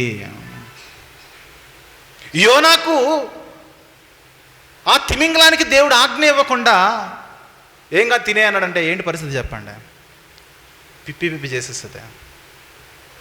సముద్రంలో పడవేయబడి తిమింగలం యొక్క గర్భంలోకి వెళ్ళిపోయిన తర్వాత అప్పుడు దేవుడు గుర్తొచ్చి అప్పుడు ప్రార్థన చేస్తున్నాడు. ఆ ప్రార్థనలో యోనా గారు ఉపయోగించిన పదజాలం వినాలి ప్రియులారా. మనకు నిజంగా నాకైతే చాలా భయం అనిపించింది ఆ పదాలు, యోనా గారు చేస్తున్న ప్రార్థన యొక్క పదాలు. ఎందుకంటే మన జీవితాలు అనేకమైన సమస్యల చేత, శోధనల చేత, వేదనల చేత, ఇబ్బందుల చేత, అది ఏదంటే మనకు తెలుసు. మనం ఎలాంటి పరిస్థితుల్లో ఉన్నా మనకు తెలుసు. మన సంఘము ఎలాంటి పరిస్థితుల్లో ఉన్నదో మనకు తెలుసు. మన ఆత్మీయులు ఎన్ని కష్టాలు అనుభవిస్తారో మనకు తెలుసు. ఎన్ని వేదనలు కలిగి ఉన్నారో మనకు తెలుసు. వారి జీవితాలు యోనా గారి జీవితాలతో ఏమాత్రం కూడా తక్కువ కాదనే విషయం కూడా మనకు తెలుసు. ఎందుకంటే ఆ సమస్యలు దేవుడు మాత్రమే తీర్చగలిగేవి. మనుషులుగా ఆ సమస్యను ఎవరు కూడా తీర్చలేని సమస్యల్లో మనం చిక్కుకుని పోయి ఉన్నాము. అలాంటి టైంలో లాస్ట్ చివరి మినిట్లో ఈ యోనా గారికి దేవునికి ప్రార్థన చేయాలి కదా, అప్పుడు గుర్తొచ్చింది. అదే 2వ అధ్యాయము. ఆ మత్స్యం యొక్క కడుపులో నుండి యోనా యెహోవాకు ఇలాగూ ప్రార్థించెను. ఎంత ప్రార్థనాపరుడు ఈయన! సర్వము కోల్పోయిన తర్వాత, ఆ యొక్క చేప గర్భంలోనికి వెళ్ళిపోయిన తర్వాత అప్పుడు ప్రార్థన చేయాలని గుర్తొచ్చింది. కానీ ఓడలో ఉన్నప్పుడు ప్రార్థన చేస్తే జీవితం ఎంత బాగుండేది చెప్పండి. నేను ఎందుకు ఈ విషయాన్ని పదే ఎందుకు చెప్తున్నానంటే, మొదటి కష్టం వచ్చినప్పుడే, మొదటి ఇబ్బంది వచ్చినప్పుడే, మొదటి శ్రమ వచ్చినప్పుడే మనం ఆ శ్రమను పట్టుకొని దేవుని సన్నిధికి వెళ్ళిపోవాలి. ఎప్పుడైతే మొదటి శ్రమను బట్టి దేవుని సన్నిధికి వెళ్ళిపోతామో దేవుడు మనకు అక్కడే పరిష్కారం ఇచ్చేస్తాడు, అక్కడే మనకు సమాధానం ఇచ్చేస్తాడు. అలా కాకుండా నాకు దేవుడు అవసరం లేదు నిర్లక్ష్యంగా ఉంటూ, పేరుకేమో నా దేవుడు గొప్పవాడు, ఏమని చెప్పాడు యోనా? సముద్రానికి, భూమికి, ఆకాశమునకు సృష్టికర్త అయిన యెహోవాకు నేను భయపడేవాడని పైకేమో ప్రగల్భాలు చెబుతున్నాడు అందరికీ. చెప్పేటప్పుడు మాత్రమో తన జీవితంలో మాత్రమో ప్రార్థన చేస్తే దేవుడు కాపాడుతాడు కదా అనే ఆలోచన లేకుండా, ప్రార్థన చేయకుండా, మోకరించకుండా అందరినీ కూడా మోకరింపజేసే అవకాశం అది. అందరూ కూడా సువార్త చెప్పే అవకాశం అది. అవునా కదా? అంత కష్టంలో ఉన్నాం, దయచేసి అందరూ కూడా మోకరించడం అంటే అందరూ కూడా చచ్చినప్పుడు మోకరిస్తారు. మీకుతో 10 నిమిషాలు చెప్తాం మా దేవుని గురించి అంటే 10 నిమిషాలు గంటలు చెప్పంటారు. మేము బాగుండాలంటే, మేము బ్రతకాలంటే 10 నిమిషాలు కాదు గంట చెప్పి వింటామంటారు. ఎందుకు? ఆ ప్రజలందరూ కూడా, ఓడలో ఉన్న వారందరూ కూడా ప్రమాదంలో ఉన్నారు. సువార్త చెప్పే అవకాశం అది. కష్టాల్లో ఉన్నప్పుడు అందరూ మన దగ్గరకు వస్తే వారికి సువార్త చెప్పే అవకాశం అదే. యోనా ఉపయోగించుకోలేకపోయాడు. ఇదిగో ఏమైనా పర్లేదు, దేవునికి విరోధంగా వెళ్తానని వెళ్ళాడు. చివరికి ఓడలో నుంచి సముద్రంలో నుంచి చేప యొక్క గర్భంలోకి వచ్చిన తర్వాత ఆ చుట్టూ ఉన్న పాకిడి, నీసు, కంపు ఎలా ఉంటుంది చెప్పండి? అర్థమవుతుందా? చేప లోపల వాసన ఎలా ఉంటుంది చెప్పండి? మార్కెట్కి వెళ్ళినప్పుడు వాసన పీల్చుకుని రండి ఒకసారి కదా, అలా ఉంటుంది. మరి అదంతా జిగురుగా బంకగా మొత్తం శరీరం అంతా కూడా అదంతా కూడా ఒక గమ్ములాగా పేరుకుపోతుంది. కొన్ని సందర్భాల్లో పెద్ద చేపలు కోస్తున్నప్పుడు ఆ చేప పొట్టలో నుంచి చిన్న రొయ్యలు కానీ చేపలు కానీ బయటకు వస్తూ ఉంటే వాటిని చూడాలి ఒకసారి. సేమ్ యోనాగారి పరిస్థితి అదే. వాటిని చూస్తే యోనాగారి జీవితం అదే. మొత్తం అంతా నీసు, కంపు, పాకిడి, జిగురు, బంకగా గమ్ములాగా మొత్తం అంతా పట్టుకుపోయి అలాంటి స్థితిలో ఉన్నప్పుడు ఇదేంటో ఒక వింత ప్రపంచంలా ఉన్నదే, చుట్టూ నాచులా ఉన్నదే, ఇది పాకిడిలా ఉంది అనుకుని అప్పుడు అనుకున్నాడు, నేను ప్రమాదంలో పడిపోయాను, ప్రార్థన చేయాలనుకున్నాడు. ఆ ప్రార్థనలో తనున్న స్థితిని వర్ణిస్తున్నాడు. ఆ వర్ణన చూద్దాం ఒకసారి. 2వ అధ్యాయము 2వ వచనములో, నేను ఉపద్రవములో ఉన్నాను. ఒకవేళ మీరు రాసుకుంటే ఉపద్రవం అనే దగ్గర ఒక నెంబర్ 1 వేయండి. నోట్ చేసుకుంటే కనుక ఉపద్రవం అంటే యోనా గారు తనకు కలిగిన ఆ బ్రతుకు యొక్క కష్టమును బట్టి ఎలా ఫీల్ అవుతున్నాడంటే, తనకున్న శ్రమను బట్టి ఎలా ఫీల్ అవుతున్నాడంటే, దేవా నేను ఉపద్రవములో ఉన్నాను, ఉపద్రవములో ఉండి మనవి చేయగా ఆయన నాకు ప్రత్యుత్తరం ఇచ్చాను. అదేదో ఓడలో ఉన్నప్పుడే ప్రార్థన చేస్తే ప్రత్యుత్తరం ఇస్తాడుగా. నువ్వు చేస్తున్న మొదటి ప్రార్థనకే, యోనా గారు చేస్తున్న మొదటి ప్రార్థనకే దేవుడు అక్కడ జవాబునిచ్చాడు. మనం ఎందుకు మరి ఎన్ని ప్రార్థనలు చేసినా జవాబును పొందుకోలేకపోతున్నాం? మన ప్రార్థన పరలోకాన్ని తాకేలా మనం ప్రార్థన చేయట్లేదు. మన ప్రవర్తన మార్చుకుని దేవుని సన్నిధిలో పశ్చాత్తాపడి మన హృదయాలు విరిగి నలిగిన హృదయాలు కలిగి మన జీవితాన్ని దేవునికి అప్పగించుకుంటే మన మొదటి ప్రార్థనకే దేవుడు మనలను ఆలకించి మనకు జవాబునిస్తాడు. అంటున్నాడు, నేను ఉపద్రవములో ఉండి యెహోవాకు మనవి చేయగా ఆయన నాకు ప్రత్యుత్తరం ఇచ్చెను. తర్వాత పాతాళ గర్భములో నుండి, ఉపద్రవం దగ్గర మీరు నెంబర్ 1 వేసుకున్నారు కదా, పాతాళ గర్భములో నుండి నెంబర్ 2 వేసుకోండి. యోనా ఆ స్థితిని ఎలా ఫీల్ అవుతున్నాడంటే, నేను పాతాళాలకు వచ్చేసానా ఏంటి కొంపదీసి? అర్థమవుతుందా? మొదటి మాట ఏమో నేను ఉపద్రవంలో ఉన్నాను అన్నాడు. రెండో మాట ఏమో నేను కొంపదీసి దేవుని సన్నిధి నుంచి పారిపోవడం వల్ల దేవుడు నన్ను కోపగించుకుని నన్నేమైనా పాతాళానికి తోసేశాడా ఏంటి నా బ్రతుకు? అందుకే గమనించండి, నోట్ చేసుకోండి. ఉపద్రవం అన్నాడు మొదటి మాట.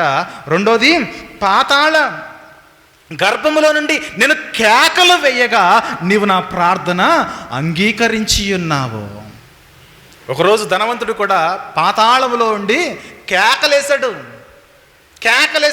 భూమి మీద ఉండి కేకలేస్తే బాగుండేది. దేవా నా బ్రతుకును మార్చు, నా ప్రవర్తన మార్చు, నా స్థితిని మార్చని భూమి మీద ఉండి ప్రార్థన చేస్తే ఆ ధనవంతుడు కూడా లాజరు వలె మారేవాడు. బ్రతుకు మార్చబడేది. పాతాళాలకు వెళ్ళేంత ఆ దుస్థితి వచ్చేది కాదు. నిరంతరము కృంగిపోయేంత ఆ దుస్థితి ఆ వ్యక్తికి వచ్చేది కాదు. ఈ యోనా గారు కూడా ప్రార్థనలు అంటున్నాడు, దేవా నేను నన్ను ఉంచింది 3 రోజులే కానీ నాకు చుక్కలు కనబడుతున్నాయి దేవా. నేను ఎక్కడ నా చుట్టూ ఉన్న పరిస్థితిని బట్టి నాకేమనిపిస్తుందనంటే, నేను పాతాళ గర్భంలోకి వెళ్ళిపోయానా ఏంటి? నేను పాతాళ గర్భంలో నుండి నేను కేకలు వేయగా నువ్వు నా ప్రార్థన అంగీకరించి ఉన్నావు అని అడుగుతున్నాను. యోనా, నువ్వు ఓడలో ప్రార్థన చేస్తే బాగుండేది కదా, అంతేనా? శ్రమ అధికము కాక మునిపే, నువ్వు మెట్టన ఉన్నప్పుడే, నువ్వు సేఫ్గా ఉన్నప్పుడే, ఎంతో కొంత సురక్షితంగా ఉన్నప్పుడే నువ్వు ప్రార్థన చేస్తే అక్కడి నుంచి విసిరేబేయబడకుండా, సముద్రంలోకి రాకుండా, సముద్రంలో నుంచి చేప కడుపులోనికి రాకుండా నువ్వు క్షేమంగా ఉండేవాడు కదా. ఆ చేప కడుపుని ఎలా ఫీల్ అవుతున్నాడంటే ఉపద్రవం అన్నాడు, తర్వాత పాతాళ గర్భం అన్నాడు 2వ పాయింట్. తర్వాత 3వ వచనంలో నీవు నన్ను అగాధమైన సముద్ర గర్భంలో పడవేసి ఉన్నావు. మనకు అర్థం కావట్లేదు, ఎక్కడున్నాడు యోనా గారికి అర్థం కావట్లేదు. ఒకటి ఉపద్రవం అన్నాడు, రెండోది పాతాళ గర్భం అన్నాడు, ఇక్కడ మూడోది ఏమిటి చెప్పండి? అగాధమైన అంటే చాలా లోతుగా ఉన్న సముద్ర గర్భములో నీవు నన్ను పడవేసి ఉన్నావు. ప్రవాహములు, ఈ అగాధమైన సముద్ర గర్భం అన్న దగ్గర 3 అనే పాయింట్ వేసుకోండి. పడవేసి ఉన్నావు, ప్రవాహములు నన్ను చుట్టుకొని ఉన్నవి, నీ తరంగములు నీ కురులను నన్ను కప్పి ఉన్నవి. ఎవరు కురులట, ఎవరు వెంట్రుకలట? అర్థం కావట్లేదు యోనా గారు ఎక్కడున్నాడో. చెప్పాను కదా, చేప గర్భంలో పరిస్థితి ఎలా ఉంటుందో మొత్తం అంతా కూడా ఏదోదో పాకిడిలాగా, నాచులాగా, పీచులాగా మొత్తం కూడా పేరుకుపోయి ఉంటే దానిలో ఎటు వెళ్తున్నాడు? అప్పటి వరకు ఆ చేప ఏమేమి తిన్నదో. ఎందుకంటే 3 రోజులు ఫాస్టింగ్ చేయాలి కదా. ఎందుకంటే దాని యొక్క జీర్ణ వ్యవస్థకు పని చెప్పింది అనుకోండి, ఆ యొక్క శరీరంలో ఉన్న ఆ యొక్క పొట్టకు, గర్భ గోడలకు పని చెప్పింది అనుకోండి, యోనా గారు కూడా మిక్స్ అయిపోతాడు. అది తన డైజెస్టివ్ సిస్టమ్ని మెయింటైన్ చేస్తుంది. ఆ 3 రోజులు అంతకు ముందు ఎంత తినున్నదో చేప. అది కనుక నెమరు వేయడం ప్రారంభిస్తే మన శరీరంలో మన పొట్ట యొక్క సిస్టమ్ మనకు తెలుసు కదా, మొత్తం అంతా తింటాం. తిన్న తర్వాత లోపంలో ఉన్న ఈ యొక్క కడుపు యొక్క మరి గోడలు తిరుగుతూ ఉంటాయి, మొత్తం అంతా పిప్పి చేస్తూ ఉంటాయి. అప్పుడే మనం ఏది తిన్నా కూడా అక్కడ కరిగిపోతుంది. ఒకవేళ చేప కనుక అలా చేస్తుంటే యోనా గారు కూడా మిక్స్ అయిపోయేవాళ్ళే. ఒకటి ఉపద్రవం అన్నాడు, రెండోది పాతాళ గర్భం అన్నాడు, మూడోది అగాధమైన సముద్ర గర్భం అన్నాడు. సముద్ర గర్భములో నీ కుర్రుళ్లను తరంగములను కప్పి ఉన్నవి. 4వ వచనం చూస్తే, నీ సన్నిధిలో నుండి నేను వెలివేయబడినను నీ పరిశుద్ధాలయము తట్లు మరలా చూసుదని అనుకుంటేనే. ఒక విశ్వాసం అయితే ఉంది. చేసేది తప్పుడు పని, కానీ విశ్వాసం మాత్రము కొంచెము ఉన్నది. అర్థమవుతుంది. నీ సన్నిధిలో నుంచి వెళ్ళిపోవడం బట్టే, వెలివేయబడుట బట్టే నాకు ఈ దుస్థితిని అర్థమవుతుంది. కాకపోతే నీ పరిశుద్ధాలయము తట్టు నేను మరలా చూస్తున్నాను అనుకుంటేనే. తర్వాత 5వ వచనం అంటున్నాడు, ప్రాణాంతము వచ్చినంతగా. ప్రాణాంతము వచ్చినంతగా. ప్రాణాంతం అనే మాట దగ్గర మీరు 4 నెంబర్ వేసుకోండి. మొదటి పాయింట్ ఏంటి చెప్పండి? మొదటి పదం నేను చెబుతున్న దాంట్లో, రాయబడిన దాంట్లో మొదటి పదం ఉపద్రవం అన్నాడు, రెండో పదము పాతాళ గర్భం అన్నాడు, 3వ పదము అగాధమైన సముద్ర గర్భం అన్నాడు, 4వది ప్రాణాంతము వచ్చినట్లుగా జలములు నన్ను చుట్టుకొని ఉన్నవి. చేప గర్భములో పిక్చర్ అండి. ఒక దగ్గరేమో జలాలు అంటున్నాడు, ఆ పైనేమో కుర్రులు అంటున్నాడు, ఆ పైనేమో తరంగాలు అంటున్నాడు, ఆ పైనేమో సముద్ర గర్భం అంటున్నాడు, ఆ పైనేమో పాతాళ గర్భం అంటున్నాడు. ఆయన ఎక్కడున్నాడో తేల్చుకోలేకపోతున్నాడు. ఇంకా ప్రార్థన చేయించుండగా 5వ వచనంలో, ప్రాణాంతము వచ్చినట్లుగా జలములు నన్ను చుట్టుకొని ఉన్నవి, సముద్ర అగాధము నన్ను ఆవరించి ఉన్నది. ప్రాణాంతం అనేది 4వ నెంబర్ అయితే, సముద్ర అగాధం అనేది 5వ నెంబర్ వేసుకుని నన్ను ఆవరించి ఉన్నది. సముద్రపు నాచు నా తలకు చుట్టుకొని ఉన్నది. చెబుతున్నా కదా ఇంతకు ముందు నుంచి, సముద్రపు యొక్క నాచంతా కూడా తలకు చుట్టేసుకుంటే ఆ నాచే కుర్రలు అనుకుంటున్నాడు, ఏదో అనుకుంటున్నాడు కానీ ఏం అర్థం కావట్లేదు. సముద్ర అగాధం అనే దగ్గర 5వ నెంబర్ వేసుకోండి. సముద్రపు నాచు నా తలకు చుట్టుకొని ఉన్నది. 6వ వచనంలో, నేను మరి ఎన్నటికీ ఎక్కి రాకుండా భూమి గడియలు వేయబడి ఉన్నవి. 6వ వచనము. యోనా గారి ప్రార్థన మనం చేయాలంటే, యోనా తను అనుభవించిన కష్టము 2-3 రోజులు మాత్రమే. దాన్ని ఆయన ఎలా ఫీల్ అయిపోతున్నాడంటే, ఉపద్రవం అన్నాడు, పాతాళ గర్భం అన్నాడు, సముద్ర అగాధం అన్నాడు, ప్రాణాంతం అన్నాడు, సముద్ర అగాధం అన్నాడు, సముద్ర గర్భం అన్నాడు. తర్వాత భూమి యొక్క గడియలు క్లోజ్ అయిపోయినాయట. తనకు తానుగా అంత భారము కలిగి ఫీల్ అవుతున్నాడు. ప్రార్థనలో యోనా గారి నుంచి మనం ఏం నేర్చుకోవాలంటే, ఇదిగో చేశాడు, తప్పు జరిగిపోయింది, కానీ దాన్ని మార్చుకోవడానికి, మారు మనసు పొందడానికి యోనా గారు ఏం చేస్తున్నాడంటే, ప్రార్థనను ఆశ్రయించి, దేవా నీవు మాత్రమే శరణ్యము, ఈ ఉపద్రవం ఏంటి, పాతాళ గర్భం ఏంటి, సముద్ర గర్భం ఏంటి, అగాధమైన గర్భం ఏంటి, ప్రాణాంతం ఏమిటి, భూమి యొక్క గడియలు మూయబడి ఉన్నాయి నాయన, నేను మరలా బయటకు రాలేనా, నేను ఎన్నటికీ పైకి ఎక్కి రాకుండానట్లు సముద్రం యొక్క, భూమి యొక్క గడియలు మూయబడి ఉన్నవి, వేయబడి ఉన్నవి, పర్వతముల పునాదుల్లోనికి నేను దిగిపోయి ఉన్నాను. చూస్తున్నారా? కొద్దిసేపు సముద్రం అంటున్నాడు, కొద్దిసేపు భూమి అంటున్నాడు, కొద్దిసేపు పర్వతముల యొక్క పునాదులు అంటున్నాడు. దాన్ని మీరు నెంబర్ 7గా మీరు రాసుకోండి. సముద్రం యొక్క పునాదులు నెంబర్ 7. అంటే తనకున్న కష్టాన్ని అలా వర్ణిస్తున్నాడు యోనా గారు. తనకున్న వ్యాధను అలా వర్ణిస్తున్నాడు. ఉపద్రవమని, పాతాళ గర్భమని, అగాధమైన సముద్ర గర్భమని, ప్రాణాంతమని, సముద్ర అగాధమని, భూమి యొక్క గడియలు వేయబడి ఉన్నవని, పర్వతముల పునాదుల్లోనికి దిగి ఉన్నానని, నా దేవా యెహోవా నీవు నా ప్రాణమును కోపములో నుండి పైకి రప్పించి ఉన్నావు. ఏంటది? కోపము. అత్యధికమైన శ్రమ, అత్యధికమైన వేదన, అత్యధికమైన బాధ, శ్రమల కోపములోనికి, ఇబ్బందుల కొలిమిలోనికి యోనా గారు వెళ్ళిపోయి ప్రార్థన చేస్తున్నాడు. దేవా ఈ కోపములో నుంచి నేను ఎలా బయటకు రావాలి, ఈ పరిస్థితుల్లో నుంచి ఎలా బయటకు రావాలి? ఈ కోపం మన దగ్గర 8వ నెంబర్ వేసుకోండి, 7వ వచనం చూస్తే, కోపములో నుండి నా ప్రాణము నాలో మూర్ఛిల్లగా నేను యెహోవాను జ్ఞాపకము చేసుకొంటేనే. మూర్ఛిల్లడం అంటే ఏంటి చెప్పండి? పిట్స్ రావడం. అంత భయకంపితుడైపోయి తనకి ఏం జరుగుతుందో కూడా తెలియని స్థితిలోనికి, మూర్ఛ రోగం వచ్చే స్థితిలోకి వెళ్ళిపోతున్నాడు. కొంతమందికి పిట్స్ వస్తుంది, చిన్నపిల్లలకి కాదు, పెద్దోళ్ళకి. ఆ పిట్స్ రావడానికి గల కారణం ఏంటంటే ఎక్కువగా ఎమోషనల్ అయిపోతారనమాట. ఒక విషయం గురించి బాగా బాధపడిపోయి వేదన పడిపోతూ ఉంటే చాలా రోగాలు వచ్చేస్తాయి. షుగర్లు, బీపీలు, హార్ట్ అటాకులు ఎందుకు రావు చెప్పండి? మనకు మానసిక ఆరోగ్యం లేకపోతే, భావోద్రేకములు కంట్రోల్ కాకపోతే మనకు ఖచ్చితంగా వచ్చేది బీపీ, షుగరు, తర్వాత గుండె నొప్పి, చచ్చిపోతాం. యోనా గారి కాలంలో షుగర్ లేదనుకుంటా అని అంటున్నాడు. మూర్ఛిల్లి పడిపోతున్నాను నాయన, దయచేసి నన్ను జ్ఞాపకం చేసుకోవా. నా తప్పు నేను ఒప్పుకుంటున్నాను ఆయన, అతిక్రమం ఒప్పుకుంటున్నాను ఆయన. మొదటి మిస్టేక్ జరిగినప్పుడే నీ సన్నిధికి రానందుకు ఇన్ని కష్టాల్లోకి వెళ్ళిపోయాను నాయన, దయచేసి నన్ను కరుణించవా అని మనము యోనా గారిని చదివినప్పుడు మనకు అర్థం కావాలి. ఆ సముద్రపు అలలు చూస్తున్నప్పుడే ఇది నా వల్లే వచ్చిందని తెలుసు కదా, తెలిసినప్పుడే నువ్వు అక్కడే మోకరించి ప్రార్థన చేసి, నువ్వు అక్కడే నీ ఉపద్రవాన్ని, నీ బాధను, నీ గోడుని చెప్పుకుంటే ఈరోజు ఇన్ని అత్యధికమైన శ్రమల్లోనికి మనము వెళ్ళిపోవు. ప్రియులారా, మీరు బాగా గమనించండి, ఇది ఏ ఒక్కరి గురించో చెబుతున్న మాట కాదు, అందరి హృదయాల్లో ఉన్న శోధనల గురించి మాట్లాడుతున్న మాటలే. ఎవరికి అధికమైన శ్రమలు ఉంటే వాళ్ళకి అనిపిస్తూ ఉంటుంది ఈ మెసేజ్ నాకే అని. కానీ ఎవరికి ఏ శ్రమలు ఉన్నాయో సర్వమును దేవునికి తెలుసు, వారికి కూడా తెలుసు. కొంతమందికి ఆర్థిక ఇబ్బందులు ఉన్నాయేమో, కొంతమందికి శారీరక సమస్యలు ఉంటాయి, అనారోగ్య పరిస్థితులు ఉంటాయి, మరొక ఇబ్బంది ఉంటుంది, ఒంటరితనం, ఎన్నో సమస్యలు ఉంటాయి, ఎన్నో వ్యాధులు ఉంటాయి, పని ప్రాంతంలో సమస్య ఉంటుంది. గమనించగలగాలి ప్రియులారా. అంటున్న మాట ఉపద్రవం అన్నాడు, పాతాళ గర్భం అన్నాడు, అగాధమైన సముద్ర గర్భం అన్నాడు, తర్వాత ప్రాణాంతం అన్నాడు, సముద్ర అగాధం అన్నాడు, తర్వాత భూమి గడియలు అన్నాడు, పర్వతపు పునాదులు అన్నాడు, కూపం అన్నాడు, తర్వాత చివరికి మూర్ఛిల్లిపోతున్నాను ఆయన. మూర్ఛిల్లిపోతే చచ్చిపోతాం ఎవరు పట్టించుకోకపోతే.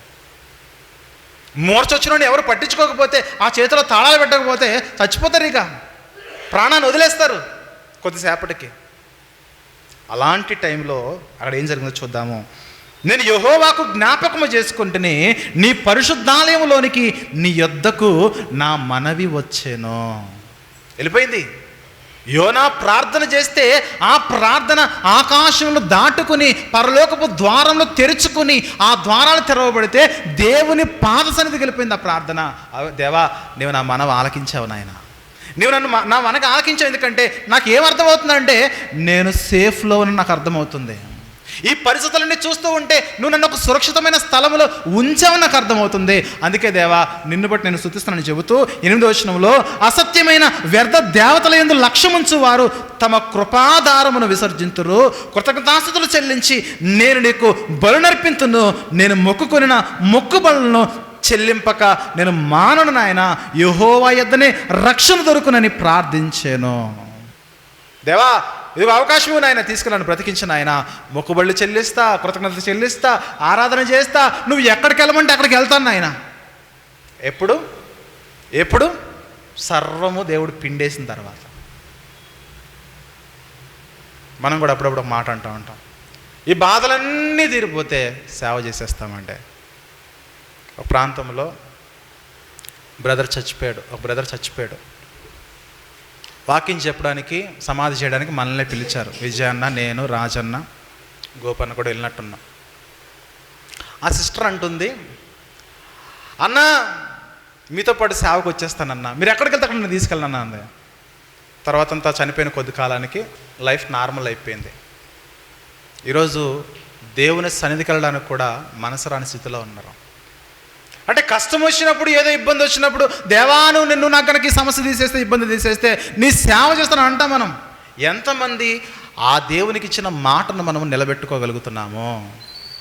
యోనా గారు కూడా అన్నారు, చేప గర్భములో ఉండి ప్రార్థన చేస్తూ, దేవా నువ్వు నన్ను బయటకు తీసుకురా, నేను నీకు కృతజ్ఞత చెల్లిస్తాను, బలులర్పిస్తాను, నైవేద్యం పెడతాను, తర్వాత మొక్కుబళ్ళు ఇస్తాను, సమస్తము కూడా నీకు అనుకూలంగా బ్రతుకుతాను అన్నాడు. ప్రార్థన చేశాడు. యోనా గారితో తన జీవితంలో దేవునికి ఇచ్చిన మాట నిలబెట్టుకున్నాడు. మన జీవితంలో ఎంతవరకు నిలబెట్టుకోగలుగుతున్నాము? నిజం. కష్టాల్లో ఉన్నప్పుడు అంటారు, ఇదిగో ఈ కష్టాలు కనుక దేవుడు ఎక్కిస్తే కనుక నీ సేవ చేసేస్తాము. ఏది మనం చేస్తున్న సేవ? దేవుడిచ్చిన ఆదరణ సమయంలో, దేవుడిస్తున్న ఉపశమన సమయంలో మనం చేస్తున్న సేవ ఏది? మనం చేస్తున్న ఆరాధన ఏది? మనం చేస్తున్న ప్రార్థన ఏది? మనం ఇంత కృంగిపోతూ ఉన్నా సరే ఎందుకు మనకు విరిగి నలిగిన హృదయాలు మనకు రావట్లేదు? రావాలి. మీరు గమనించారు లేదో, 9వ వచనము 10వ వచనము కనెక్టింగ్ మీరు చూడండి. 9వ వచనంలో కృతజ్ఞతాస్తుతులు చెల్లించి, దేవా నీవు నన్ను కనుక తప్పిస్తే, నీవు నన్ను కనుక కాపాడితే కృతజ్ఞతాస్తుతులు చెల్లించి నేను నీకు బలులర్పింతును, నేను మొక్కుకున్న మొక్కుబళ్ళను చెల్లింపక మానను, యెహోవా యొద్దనే రక్షణ దొరుకునని ప్రార్థించెను. అంతలో యెహోవా మత్స్యమునకు ఆజ్ఞేయగా అది యోనాను నేల మీద కక్కివేసెను. ప్రార్థించెను, దేవుడు ఆజ్ఞ ఇచ్చెను. యోనా ప్రార్థించెను, దేవుడు ఆజ్ఞ ఇచ్చెను. జరిగిపోయింది అక్కడ కార్యము. అంటే యోనా గారు ప్రార్థన ఎంత బలముగా పశ్చాత్తాప హృదయంతో, దేవా నీ సన్నిధి నుంచి వైదొలగడం వల్లనే కదా నాకు ఈ దుస్థితిని గుర్తించాడు. అందుకు మనం యోనా గారిని ఫాలో అవ్వాలి. మొదటి అధ్యాయం ప్రకారంగా కాదు మనం యోనా గారిని ఫాలో అవ్వాల్సింది. 2, 3, 4 అధ్యాయాల ప్రకారం యోనా గారిని మనం ఫాలో అవ్వాలి. మొదటి అధ్యాయంలో బుద్ధిహీనత, ఎందుకంటే దేవుని సన్నిధి నుంచి పారిపోవడం అనేది, దేవుని చెప్పిన మాట వినకుండా సొంత పనులు చేసుకోవడం అనేది, దేవుని అడుగుజాడల్లో నిలబడకుండా తన హృదయంలో అనిపించిన దాన్ని చేయడం వల్ల యోనా గారు ఓడలో నుంచి నీటిలోనికి, సముద్రంలో నుంచి చేప గర్భంలోకి వెళ్ళిపోయాడు. ఆ పరిస్థితి చూశారు కదా, నాచ్ అన్నాడు, పీచ్ అన్నాడు, వాసన అన్నాడు, ఏమేమో అన్నాడు, అగాధ స్థలం అన్నాడు, పర్వతాలు అన్నాడు. అసలు ఎక్కడున్నాడు కూడా నాకు అర్థం కావట్లే. నేను అనుకోవడం ఏంటంటే, ఆయన బయటకు వచ్చి కక్కేంత వరకు కూడా ఎక్కడున్నాడు యోనా గారికి అర్థమై ఉండదు. అర్థమవుతుందా? యోనా గారిని ఆ తిమింగలం, ఆ చేప కక్కి బయటకు వచ్చేంత వరకు కూడా ఆయన ఎక్కడున్నాడో నాకు అర్థం కాలేదు. ఎందుకంటే చేప గర్భంలో ఎప్పుడు లేడు కదా. మన ఇంట్లో ఉంటే మన ఇల్లే కదా మనకు జ్ఞాపకం ఉంటుంది. పోనీ ఎవరైనా బ్రదర్ ఇంట్లో ఉంటే మనకు తెలుస్తుంది. 4 గోడలు కనబడితే ఓకే ఏదో కుటుంబం, ఏదో ఇంట్లో ఉన్నందుకు అర్థమవుతుంది. లేదంటే గుహలో ఉంటే ఇది గుహ, రాళ్ళు రప్పలోనే కదా అని అర్థమవుతుంది. కానీ ఈయన ఎలా రకరకాలుగా అనిపిస్తున్న శ్రమ అయినది, రకరకాలుగా. యోనా గారు మీకు ఎలా ఉంది? మీ ఎక్స్పీరియన్స్ ఏంటంటే, ఒక ఎక్స్పీరియన్సా? నాకు రకరకాలుగా ఉందంటాడు ఆయన. ఎన్ని రకాలు చెప్పాడు? 9 రకాలు చెప్పాడు. తేల్చుకోలేకపోతున్నాడు. ఏ స్థితిలో ఉన్నాడో తేల్చుకోలేకపోతున్నాడు ప్రియులారా యోనా గారు. గమనించగలగాలి. యోనా ప్రార్థించెను, యెహోవా చేపకు ఆజ్ఞ ఇచ్చెను. మన జీవితంలో బాగా గుర్తుండాల్సిన స్టేట్మెంట్ ఇది. మనం ఎప్పుడైతే ప్రార్థిస్తామో దేవుడు మన జీవితాలు మారేలా దేవుడు ఆజ్ఞ ఇస్తాడు. అప్పుడు మనం అందరము కూడా యోనా గారు ఎలాగైతే చేప గర్భంలో నుంచి బయటకు వచ్చాడో మనము కూడా సురక్షితంగా మనం బయటకు వస్తాం ప్రియులారా. మన జీవితాలు బాగుపడతాయి. కానీ మన ప్రార్థన ఎలా ఉండాలంటే వేషధారణ ప్రార్థన ఉండకూడదు. మన ప్రార్థన రహస్యముగా చేయాలి. ఎవరు చూడకుండా, ఎవరు లేనప్పుడు ప్రార్థన చేయాలి. ఆ ప్రార్థన అంటే దేవునికి చాలా ఇష్టము. యేసుక్రీస్తు వారు చెప్పారా, మీరు ప్రార్థన ఎలా చేయాలంటే రహస్యముగా ప్రార్థన చేయండి. రహస్య ప్రార్థన ఎవరు లేనప్పుడు. కొన్ని సందర్భాల్లో నీ భార్యకు, నీ భర్తకు తెలియకుండా చేసే ప్రార్థనలు దేవుడు బాగా ఆలోచిస్తాడు. మన జీవితంలో మన ప్రార్థనలు ఎలా ఉంటాయి అంటే, నలుగురు ఉంటే ఒకలా చేస్తాము, ఎవరు లేకపోతే తూతూ మంత్రంగా మన ప్రార్థనలు వెళ్ళిపోతాయి. నేను అడుగుతున్నాను, మన జీవితంలో దినములో 24 గంటల సమయం ఉన్నది. 24 గంటల్లో మనము ఎంత సమయములు మనము ప్రార్థనలో గడుపుతున్నాము? 3 గంటల 30 నిమిషాల 3 నిమిషాల? చెప్పండి. 3 ఆప్షన్స్ ఇవ్వబడ్డాయి.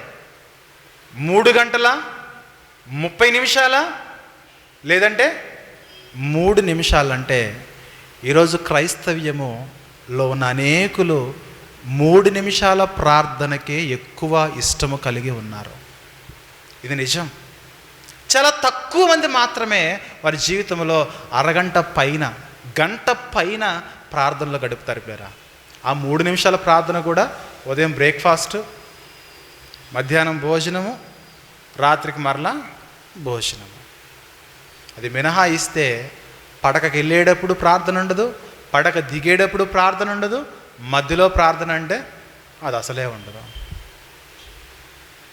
బ్రష్ చేసుకోవడానికి 10 నిమిషాలు, టిఫిన్ చేయడానికి 20 నిమిషాలు, వంట చేయడానికి 1 గంట 2 గంటల సమయం, ఇల్లు క్లీన్ చేసుకోవడానికి సమయము, అన్నింటికీ సమయం ఉన్నది. ఉద్యోగానికి అయితే 8 గంటల సమయం ఉన్నది. కానీ ప్రార్థనకు మనం ఎంత సమయాన్ని ఇస్తున్నాము? అందుకే ఈరోజు క్రిస్టియానిటీలో 3 నిమిషాల ప్రార్థనలే ఎక్కువ ఉన్నాయి. అనేక మంది ప్రార్థనా జీవితాలు మనం చెక్ చేస్తే 3 నిమిషాలే ఎక్కువ మంది చేస్తున్నారు. 10 నిమిషాల లోపు ఫాస్ట్ ఫుడ్ అంటాం చూసారా, అది మన శరీరానికి మంచిదా హానికరమా? ఫాస్ట్ ఫుడ్, జంక్ ఫుడ్, ఈ చైనీస్ ఫుడ్ అనేది మన శరీరానికి మంచిదా హానికరమా? హానికరం. ఎందుకంటే అది చాలా ఫాస్ట్గా చేసేస్తారు. ఫాస్ట్గా చేసేది ఏదైనా కూడా మన శరీరానికి హానికరమే. ఇది కూడా అంతే, ప్రార్థన కూడా అంతే. ఫాస్ట్గా చేసేస్తే తొందరగా ముగించాలనుకుంటే అవ్వదు. దేవుని సన్నిధిలో ఎంత సమయం మనం ఉంటే అంత మంచిది. దేవుని సన్నిధిలో ఎంత సమయం మనం గడిపితే అంత మంచిది. యోనా ప్రార్థించెను, ఎంత చక్కటి మాట అండి, ఎంత ఉపశమనం కలిగించే మాట చెప్పండి. యోనా ప్రార్థించెను, తర్వాత మాట యెహోవా ఆజ్ఞ ఇచ్చెను. మరి ఎందుకు మన జీవితంలో యోనా ఆల్మోస్ట్ పాతాళానికి వెళ్ళిపోయి నా జీవితం అవుట్ అనుకున్నాడు. అలాంటి స్థితిలో నుంచి, అగాధ స్థలముల్లో నుంచి, గాఢాంధకార లోయలలో నేను సంచరించిన దేవుడు నన్ను కాపాడని దావీదు గారు ఎలాగైతే ప్రార్థన చేశారో, మనము కూడా మనం ఉన్న పరిస్థితులను బట్టి, అవి గాఢాంధకారపు లోయలైనా, పర్వతపు పునాదులైనా, భూమి యొక్క గడువులు క్లోజ్ అయిపోయినా, ఉపద్రవాలైనా, శ్రమలైనా, ఇబ్బందులైనా, అవి ఏవైనా మీరు గమనించండి, మనం చేయాల్సింది దేవుడు మనకిచ్చిన బాధ్యత ప్రార్థన. ప్రార్థన. అందుకే శనివారం కేవలం ఓన్లీ ప్రార్థన చేయాలని ప్రార్థన పెట్టాం. గృహకోడికల్లో వాక్యం వింటాం కదా, ఆదివారం వాక్యం వింటాం కదా, బుధవారం వస్తే బుధవారం కూడా వాక్యం వింటాం కదా, శుక్రవారం స్త్రీల సహవాసంలో కూడా వాక్యం ఉన్నది కదా. అందుకే శనివారం జరుగుతున్న 7 గంటల నుంచి 9 గంటల వరకు జరిగే ఆ ప్రార్థనకు పెట్టిన పేరేంటో చెప్పన, ఆత్మీయ అత్యవసర ప్రార్థన కూడిక. అంటే అత్యవసరముగా మనం ప్రార్థన చేయాలి. యోనా గారు ఇదే ప్లేస్ బాగుంది కదా, నువ్వు కొంచెం నిద్రపోయి పడుకుంటే యోనా గారు బయటకు వచ్చేవాళ్ళ? బయటకు రాడు. 3 రోజుల తర్వాత ఖచ్చితంగా చేప తినేస్తాను. ఎందుకంటే చేపకి ఇచ్చింది 3 రోజులే. నువ్వు 3 రోజులే ఫాస్టింగ్ ఉండని. అందుకే ఆ ప్రార్థనకు పెట్టబడిన పేరు ఆత్మీయ అత్యవసర ప్రార్థన కూడిక. అత్యవసరంగా మనం చేయాల్సిన ప్రార్థనలు చాలా ఉన్నాయి.